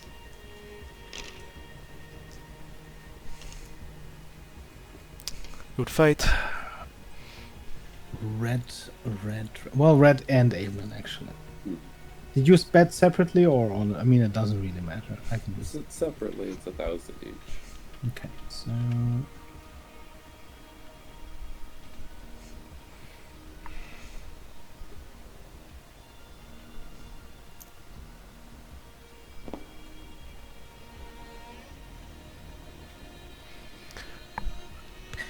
Having bet 2,000, you receive back 9,161 from the betting pool. And as you look over towards the orbs of light circling around, you see another orb appear. You said 9,061? 9,161. I'll just put it in chat so there is no confusion. There you go. I assume you split that even unless you. What was that? I'm asking. Evan. I think Jess is muted right now. She might not be there. Make a note I there. forgot I was muted. My bad. She was there It was here the whole this time. whole time. You can just put it in the party funds. All of it? You sure you? Mhm. Alrighty.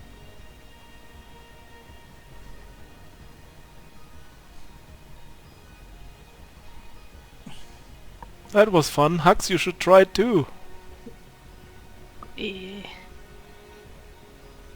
And blade singing, unfortunately, lost to the guest.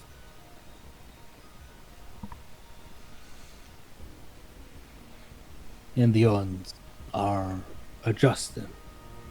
Will there be another round? Huxley, Huxley. Green eggs, green eggs. Yeah! Yeah!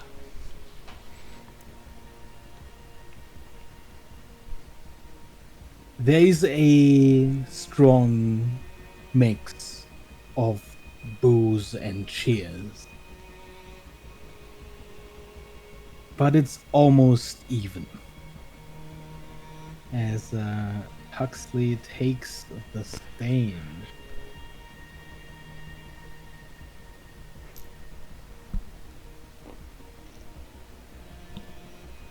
Do you want your enemy determined by lot or school?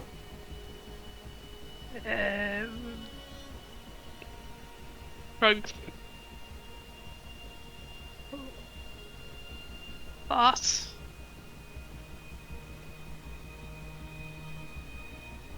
Hey, then I get to roll.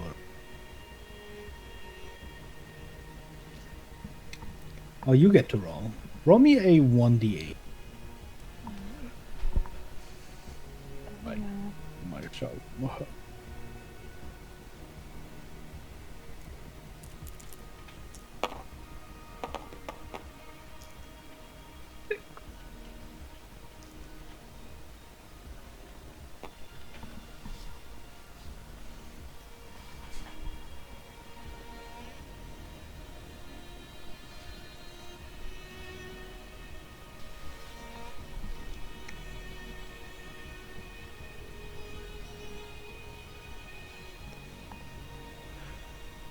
And what you roll? 6.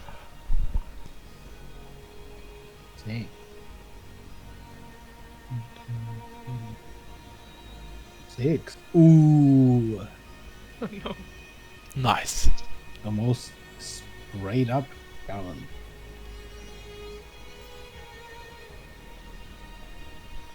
What does that mean? Evocation. From Evocation. Oh, the battle mages. That's about as standard fireball-y as it gets.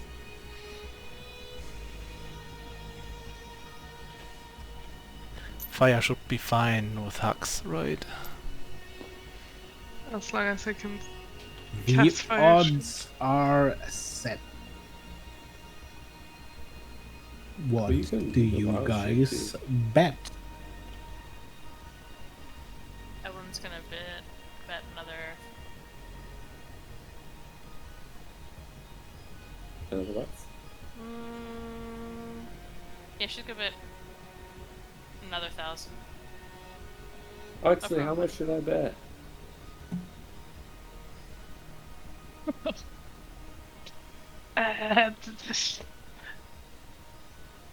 I don't think I've ever fought a wizard before.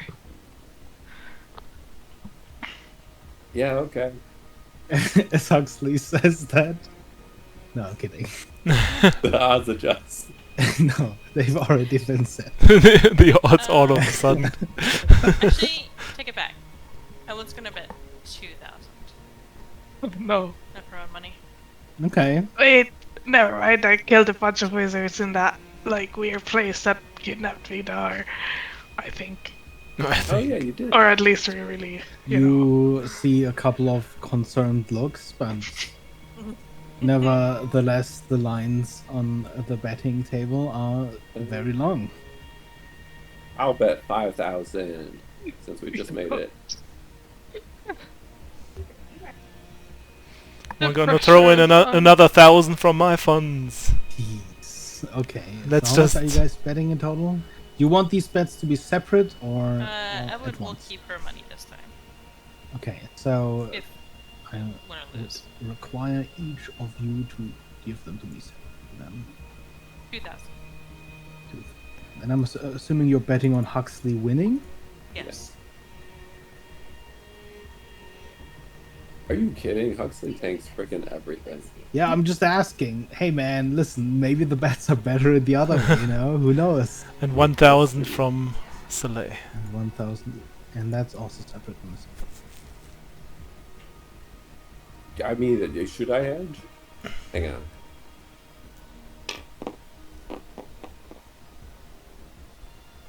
Holy damn. Do you think that I should hedge? How strong does that's a good perception check? Well, you did just see Soleil annihilate a wizard of a similar level. It's everybody's guess because it could come down to, you know, First turn type of thing. one failed save.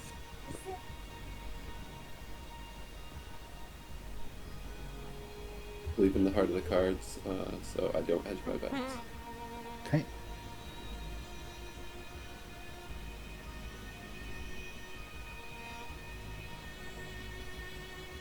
If Huxley gets off like 1 or 2 water trades, there's just no chance, in my opinion.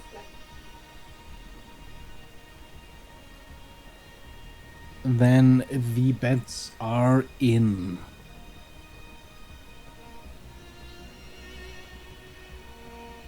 Huxley. Both of you place your hand on the apples. And both of you open your eyes in a completely empty hall. Please roll me initiative.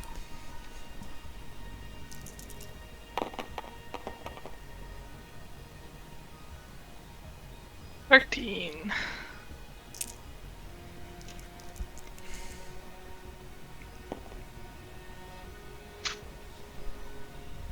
11. Well, that's +2, so that's also 13. What is your modifier? That's 2. 2. God damn it. Okay, roll up. Rollies! God damn it. Heart of the cards! Oh no! Oh. Nat 20, nat 20, nat. Oh. Unless you want this bad, so it's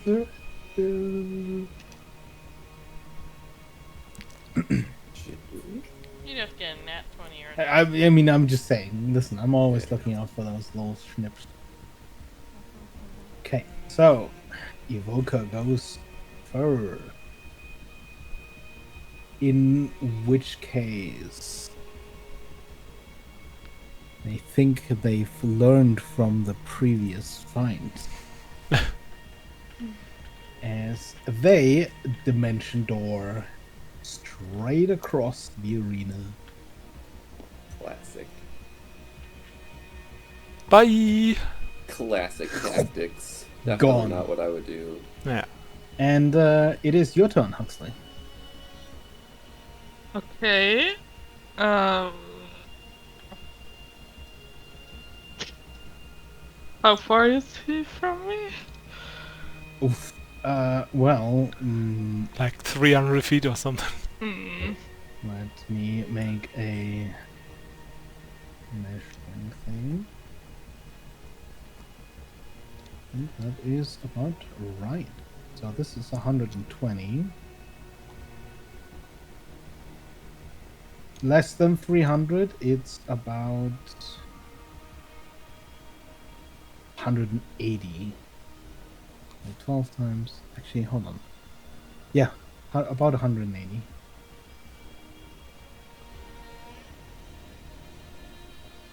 $180. I can move 40, so. Okay, 1 second.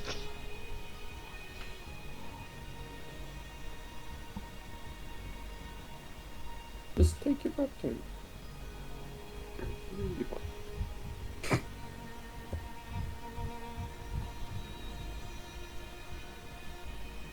I guess, nah, no point doing anything fancy. I'll just cast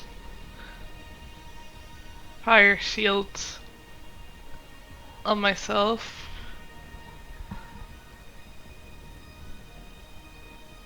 And then Rage.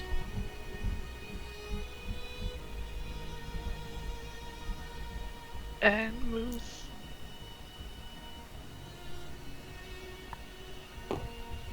And insult the wizard because he's a coward. Okay. What are you running away for? What happens when you rage?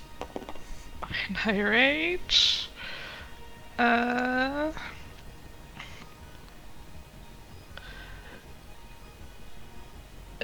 whenever, well, whenever the wizard hits me with an attack roll, oh, it doesn't say weapon attack roll, so any attack roll, it takes a d6 force damage. Nice.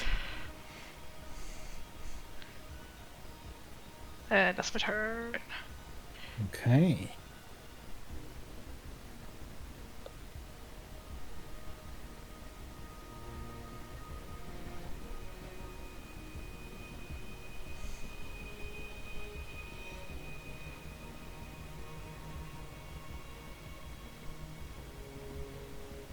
Unfortunately, most of these are just so good against larger groups. Yeah, evocation. Fireballs and thunderbolts and whatnot. But that doesn't mean they don't still slap pretty hard. What is the range? What ranges am I working with? Okay, so first, the obvious move, because they are not getting closer, not even a little bit. They're being very clever. Very annoying. They're gonna cast Otiluk's Freezing Sphere. This frigid globe of cold energy launches towards you and in a 60-foot radius sphere explodes. Please make me a con save. The DC is 15. 60-foot radius sphere is like huge. Massive. 17. And of course, you all hear that, and you hear cheers as just this entire area explodes in ice. Translucent, of course. What was the save? 17. That's save. Which means you take half of this damage.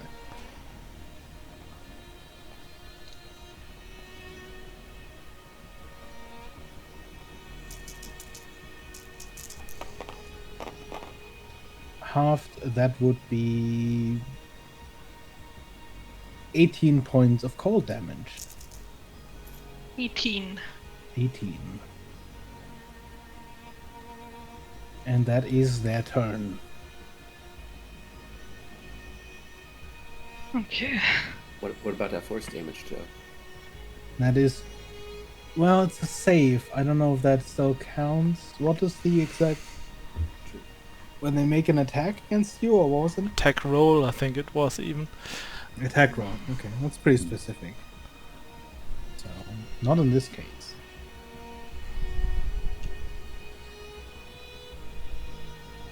But it is your turn, Huxley. Okay.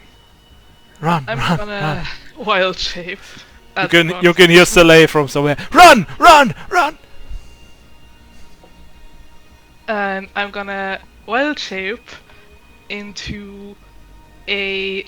It's kind of like phoenix shaped, but the entire creature is just made out of a whirlwind. Oh. So basically an air elemental. Oh. Expending both wild shapes, are we? Yep. Damn. Ooh. Fancy. Elemental shaping. I can get to here. Getting closer. I think wind elemental makes you... Hold on, I do have wind elemental. Oh, the darker side. Elemental token. Large giant. Yes.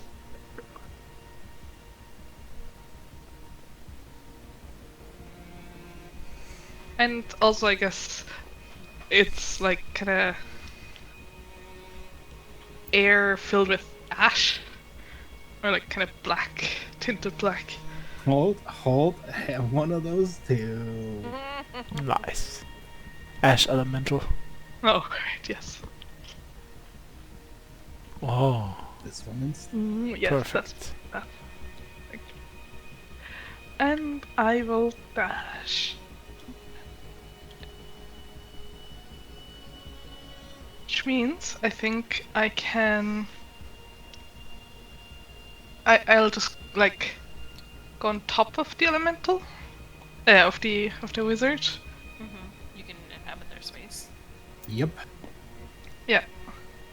I don't think it has an effect unless I use my action to do something, but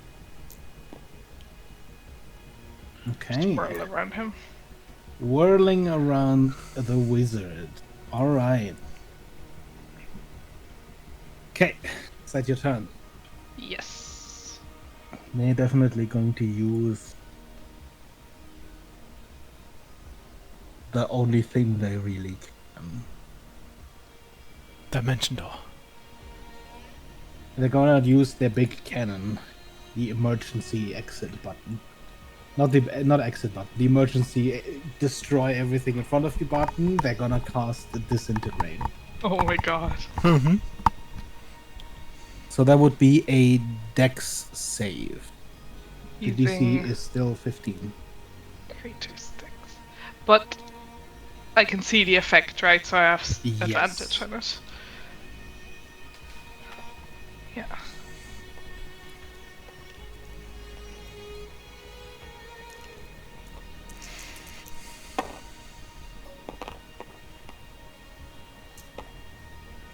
$23.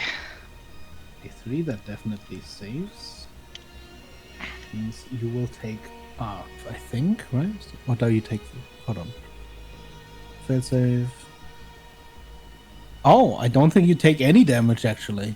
Nice.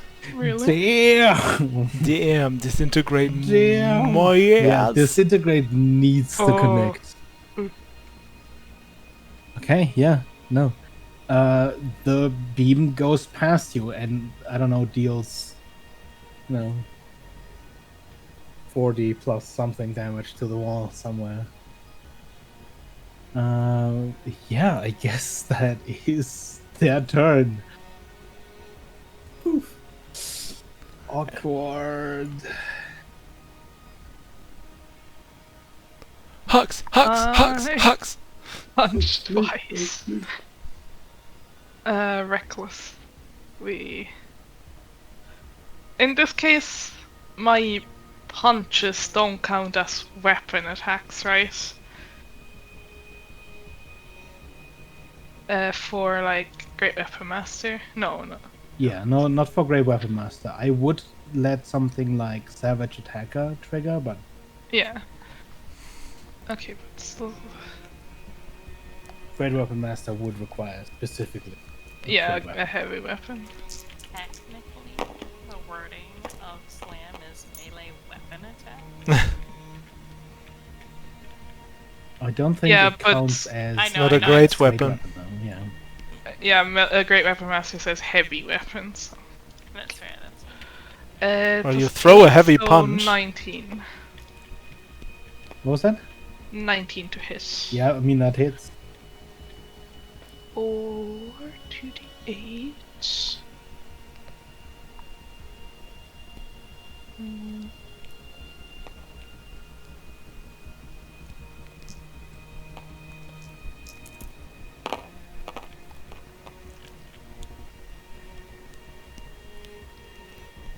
Five, so 11 bludgeoning damage.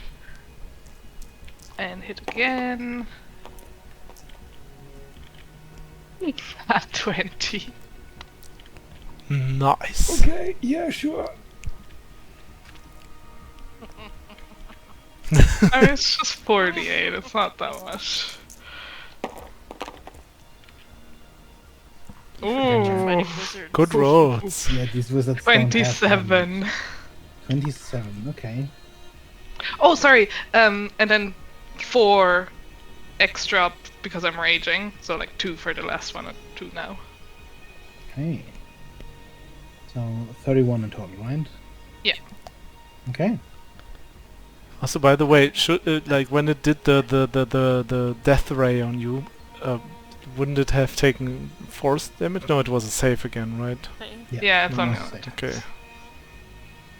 Well, they are close to looking somewhat bloody, but they are not yet. Now, what would a wizard do in this situation? I can tell you because they are going to cast greater invisibility on themselves. Mm-hmm. Of course.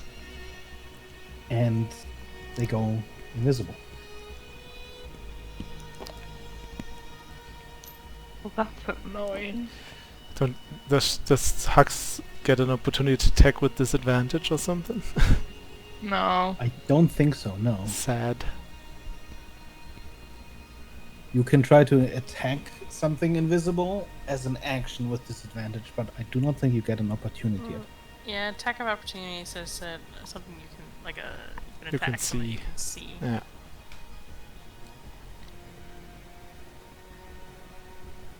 You do not hear this in the ring, but those of you outside, you hear a couple of boos as you see them go invisible. Mm-hmm.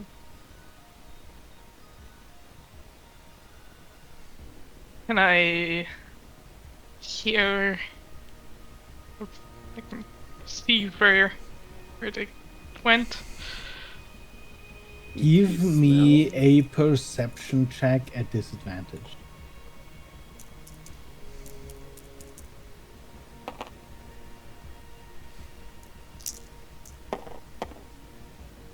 Do you have stealth problems? 11. Okay. You do not. Not this time.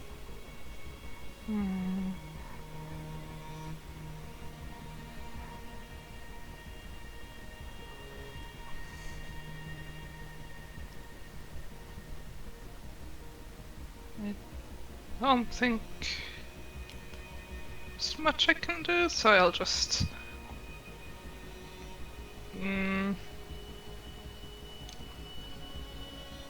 I am tracking where exactly they are, so if you happen to attack where they are, you will hit. Just for your information. If you had something like covering an area of effect as well, that's something they are currently tracked.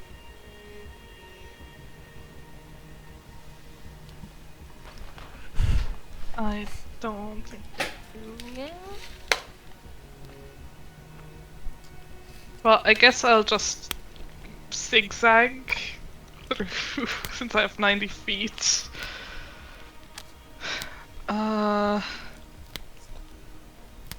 You feeling for the air distortion when you move over? Yeah. Okay, which exactly where do you go? Okay, so. You can draw this with like the line to it if you want. Oh, I guess, yeah. Okay. 10, 20.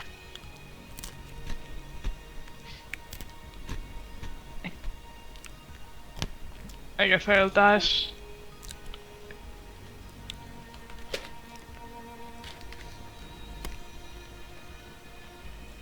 I think like this. Okay. You dash around and you feel for this disturbance. You know you are going to feel when you pass over an object. But as you do these lines, you do not pass by. That's my turn. Okay. I'll do Let's some see. spooky howling to voice my displeasure. I'm also gonna join in the booze. In the arena you hear nothing. But you know they're probably booing. Let's see. I think this wizard is a bitch right now. So they're going to use their overcharge spell action. And they're just gonna keep walking. And that is their turn. Mm-hmm.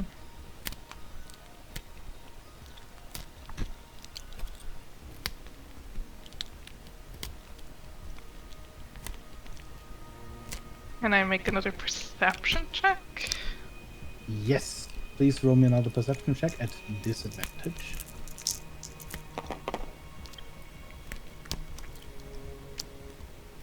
13.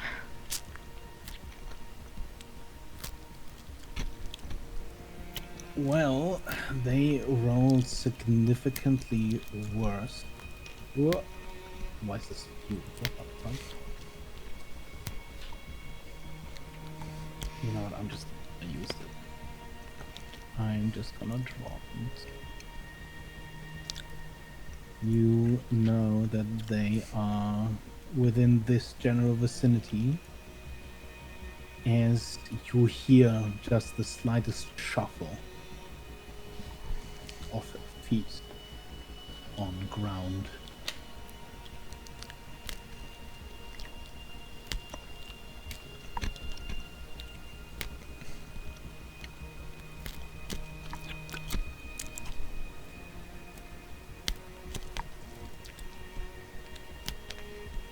I'll move like this. As you move like that, you make no contact. Okay, I'll try to punch here. Right there. Yeah. Yeah, roll your attack with disadvantage. I mean, is it reckless? Oh, it would be reckless, yeah. Well, so I guess plus 8, 21 or 22. Your hit connects Nice. right here. Nice.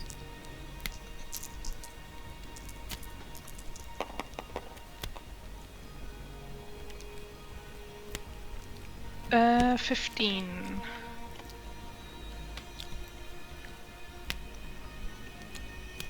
Damage? Yes, bludgeoning. You can tell that they are. Well, you can tell that they're bloodied, but. Oh, I you guess know. I can attack again.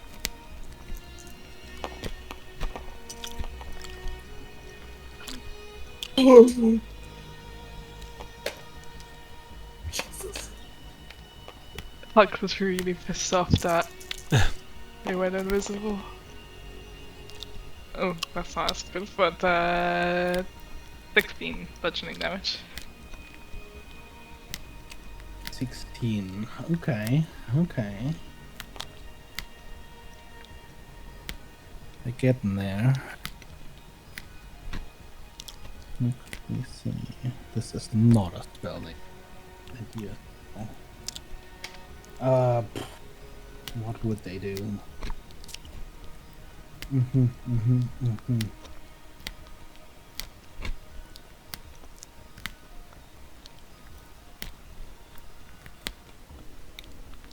Wind elemental. That definitely complicates things, doesn't it?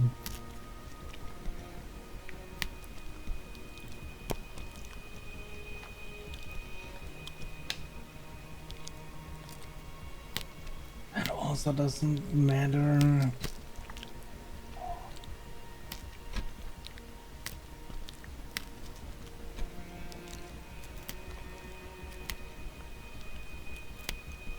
Lonely, running out of options.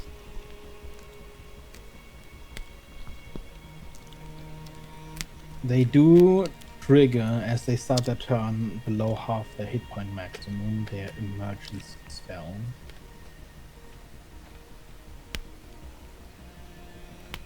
And I think you would see the spell happen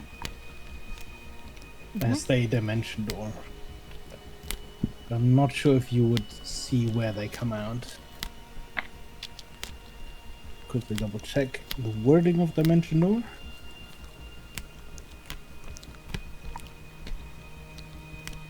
Just real quick, did they make their concentration checks? Where? Make a good point. 1 second. I don't know how Because to... maybe they're not invisible anymore. Never know.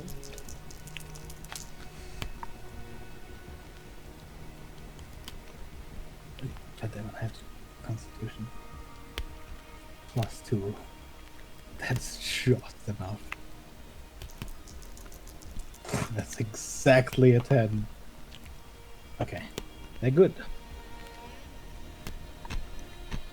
They are still invisible. Let's see, teleport yourself, spot within range. Okay, yeah, no, there is no indication as to where they have teleported to.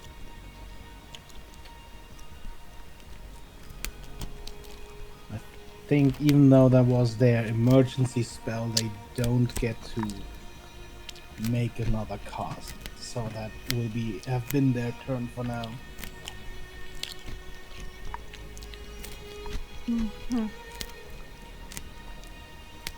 I guess I'll just repeat. Although Dimension Door was really far. I guess I'll try to do another perception check to figure out maybe where they are. As they teleported and didn't walk, you would not be able to. Okay. Like, I could have you roll, but obviously it wouldn't actually do anything. Yeah. I hope you guys did not hear that. What? Nothing.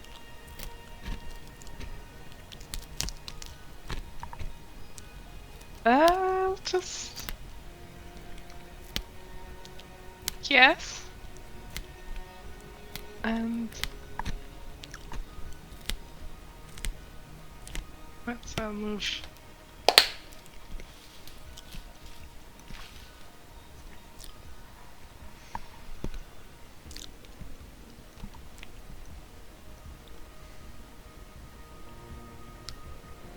And then I'll dash.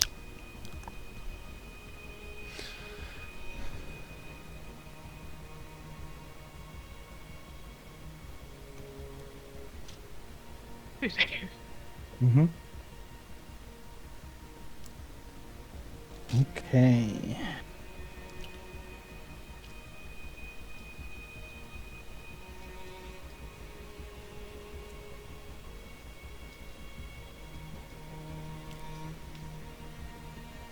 Could you please make me a dex save? AC is 15. It's an effect I can see. I don't think so. Yeah, I think it just you can see it actually. It's a 1 foot diameter ball of emerald acid that streaks to your location before exploding. 22. In that case. 22. You save, which means you take 20 points of acid damage as the spell is overcharged and deals its maximum damage, but you save.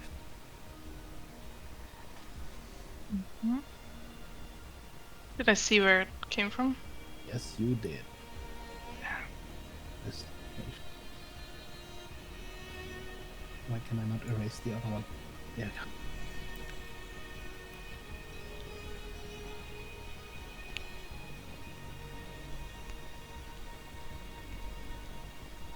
My turn?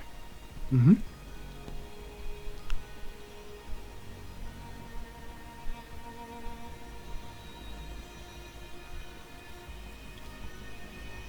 I'll move to here.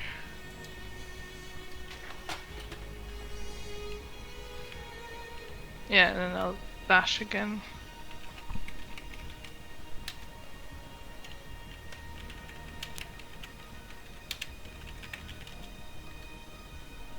Like that? You would notice a present right here. In that case, I'll stay there, like on top. Mm-hmm. Mm-hmm. Mm-hmm. Mm-hmm.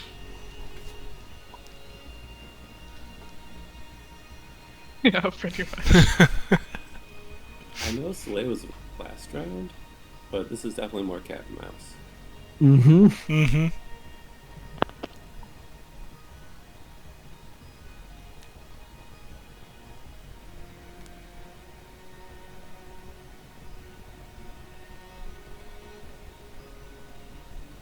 Oh, Oh, did you dash or?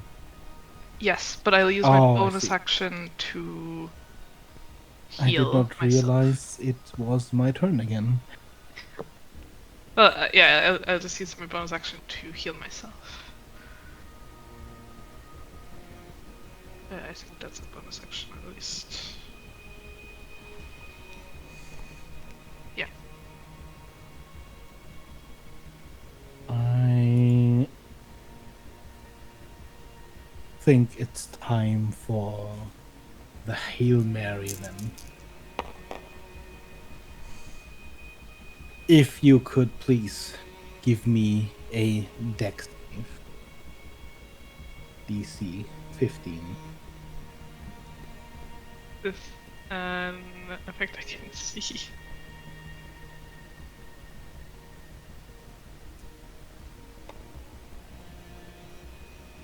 Yeah.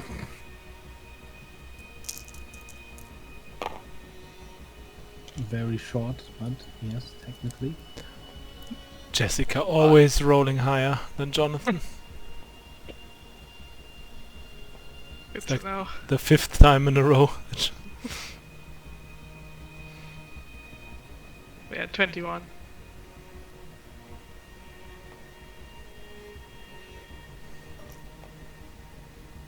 No whammies, no whammies, no whammies, no whammies. Okay, you only take half, so you take 24 points of lightning damage as they cast Pain Lightning on you. I'm resistant against lightning damage as an elemental.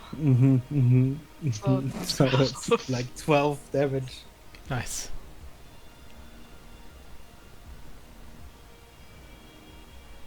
does it feel like they're moving?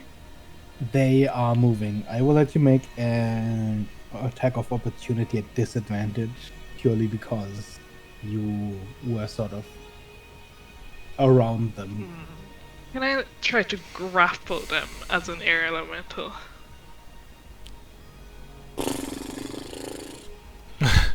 Good question.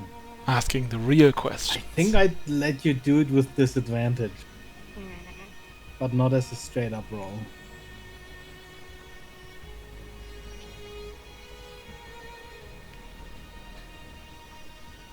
No, I'll just attack. Mm-hmm. Air elementals are pretty weak. Wait, can I reckless for this? I forget. No.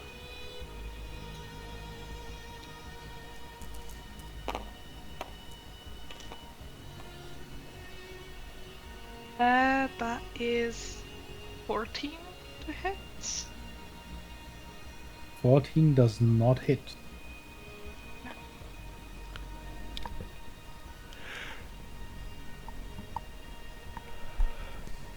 I got my stuff down.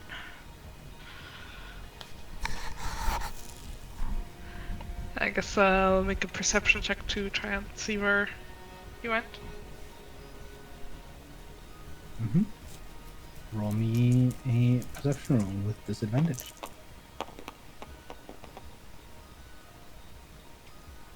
Again, Jessica. 17. You hear faintly steps in this direction, but you very quickly lose the noise. All you really have is this general.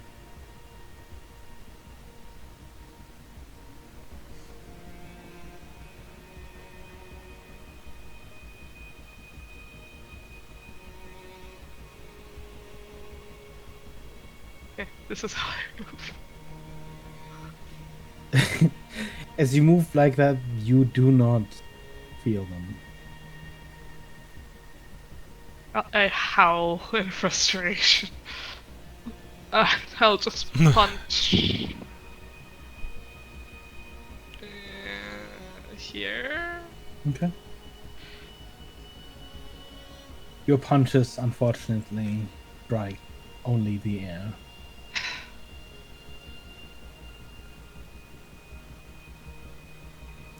Slowly running out of spells here.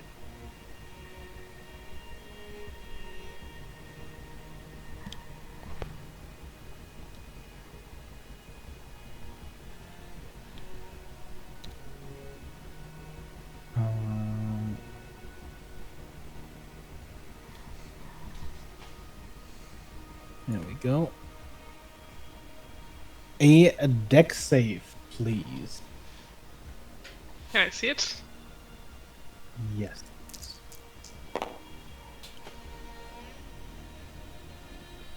14. Jessica again, by the way. I'm trying. Where did I? Oh, I just got them right here. Okay. Because it's concentration. Oh they wait, do no. reappear. No, I have advantage. Sorry, no, it's a 24. Yeah, because I have advantage, not disadvantage.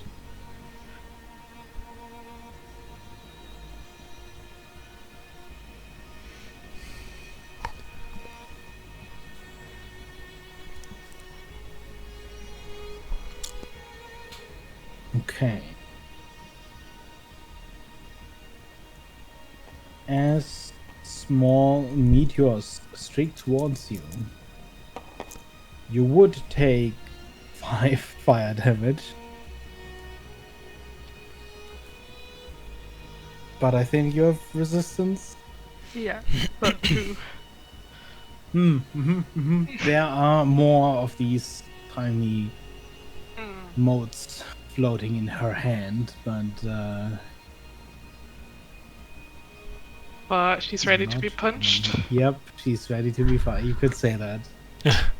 She's probably gonna move like 30 feet away, but 10 to 20 is pretty much all she can do at this point.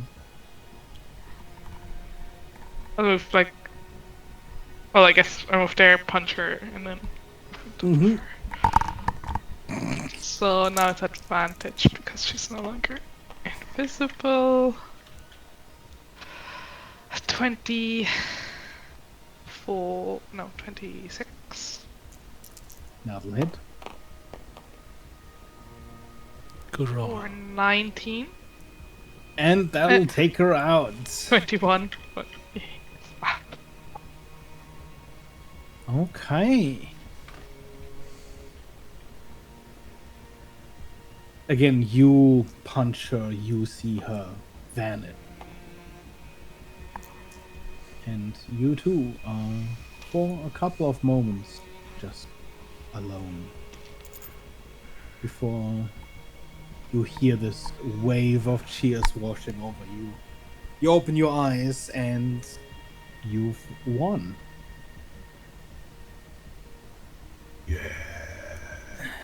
And we get to Hugs, do hugs, hugs, hugs. a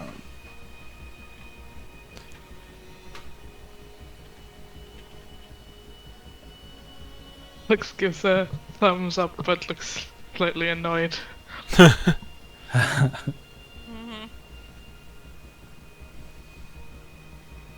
You showed the coward!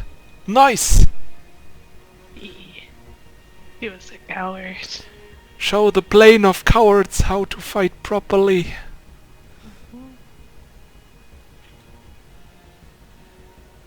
Evelyn, Yeah. you receive 7,600. Thank you.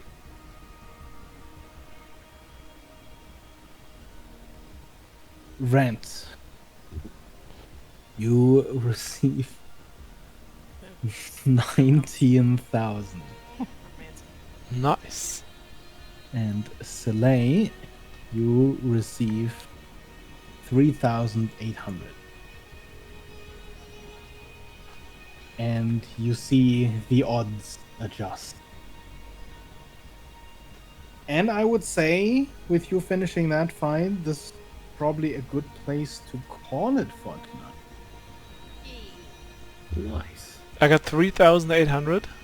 And then maybe for more fights next time. Nice.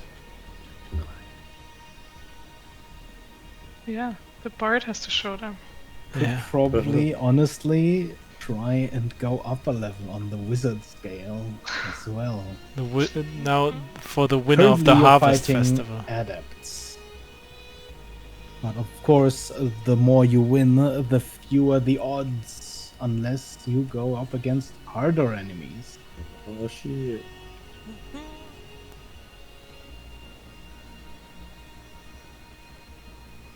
Well, that's fun. Next time. Thanks. for games. Thank you guys good. for a session, and I think we have a regular session next time on the 9th. Yes. Yeah. Okay. On my birthday. Oh my Nice. god. Nice. Okay, Birthday fine, I'll session. write down to hand out birthday inspiration. Mm. Mhm. Uh,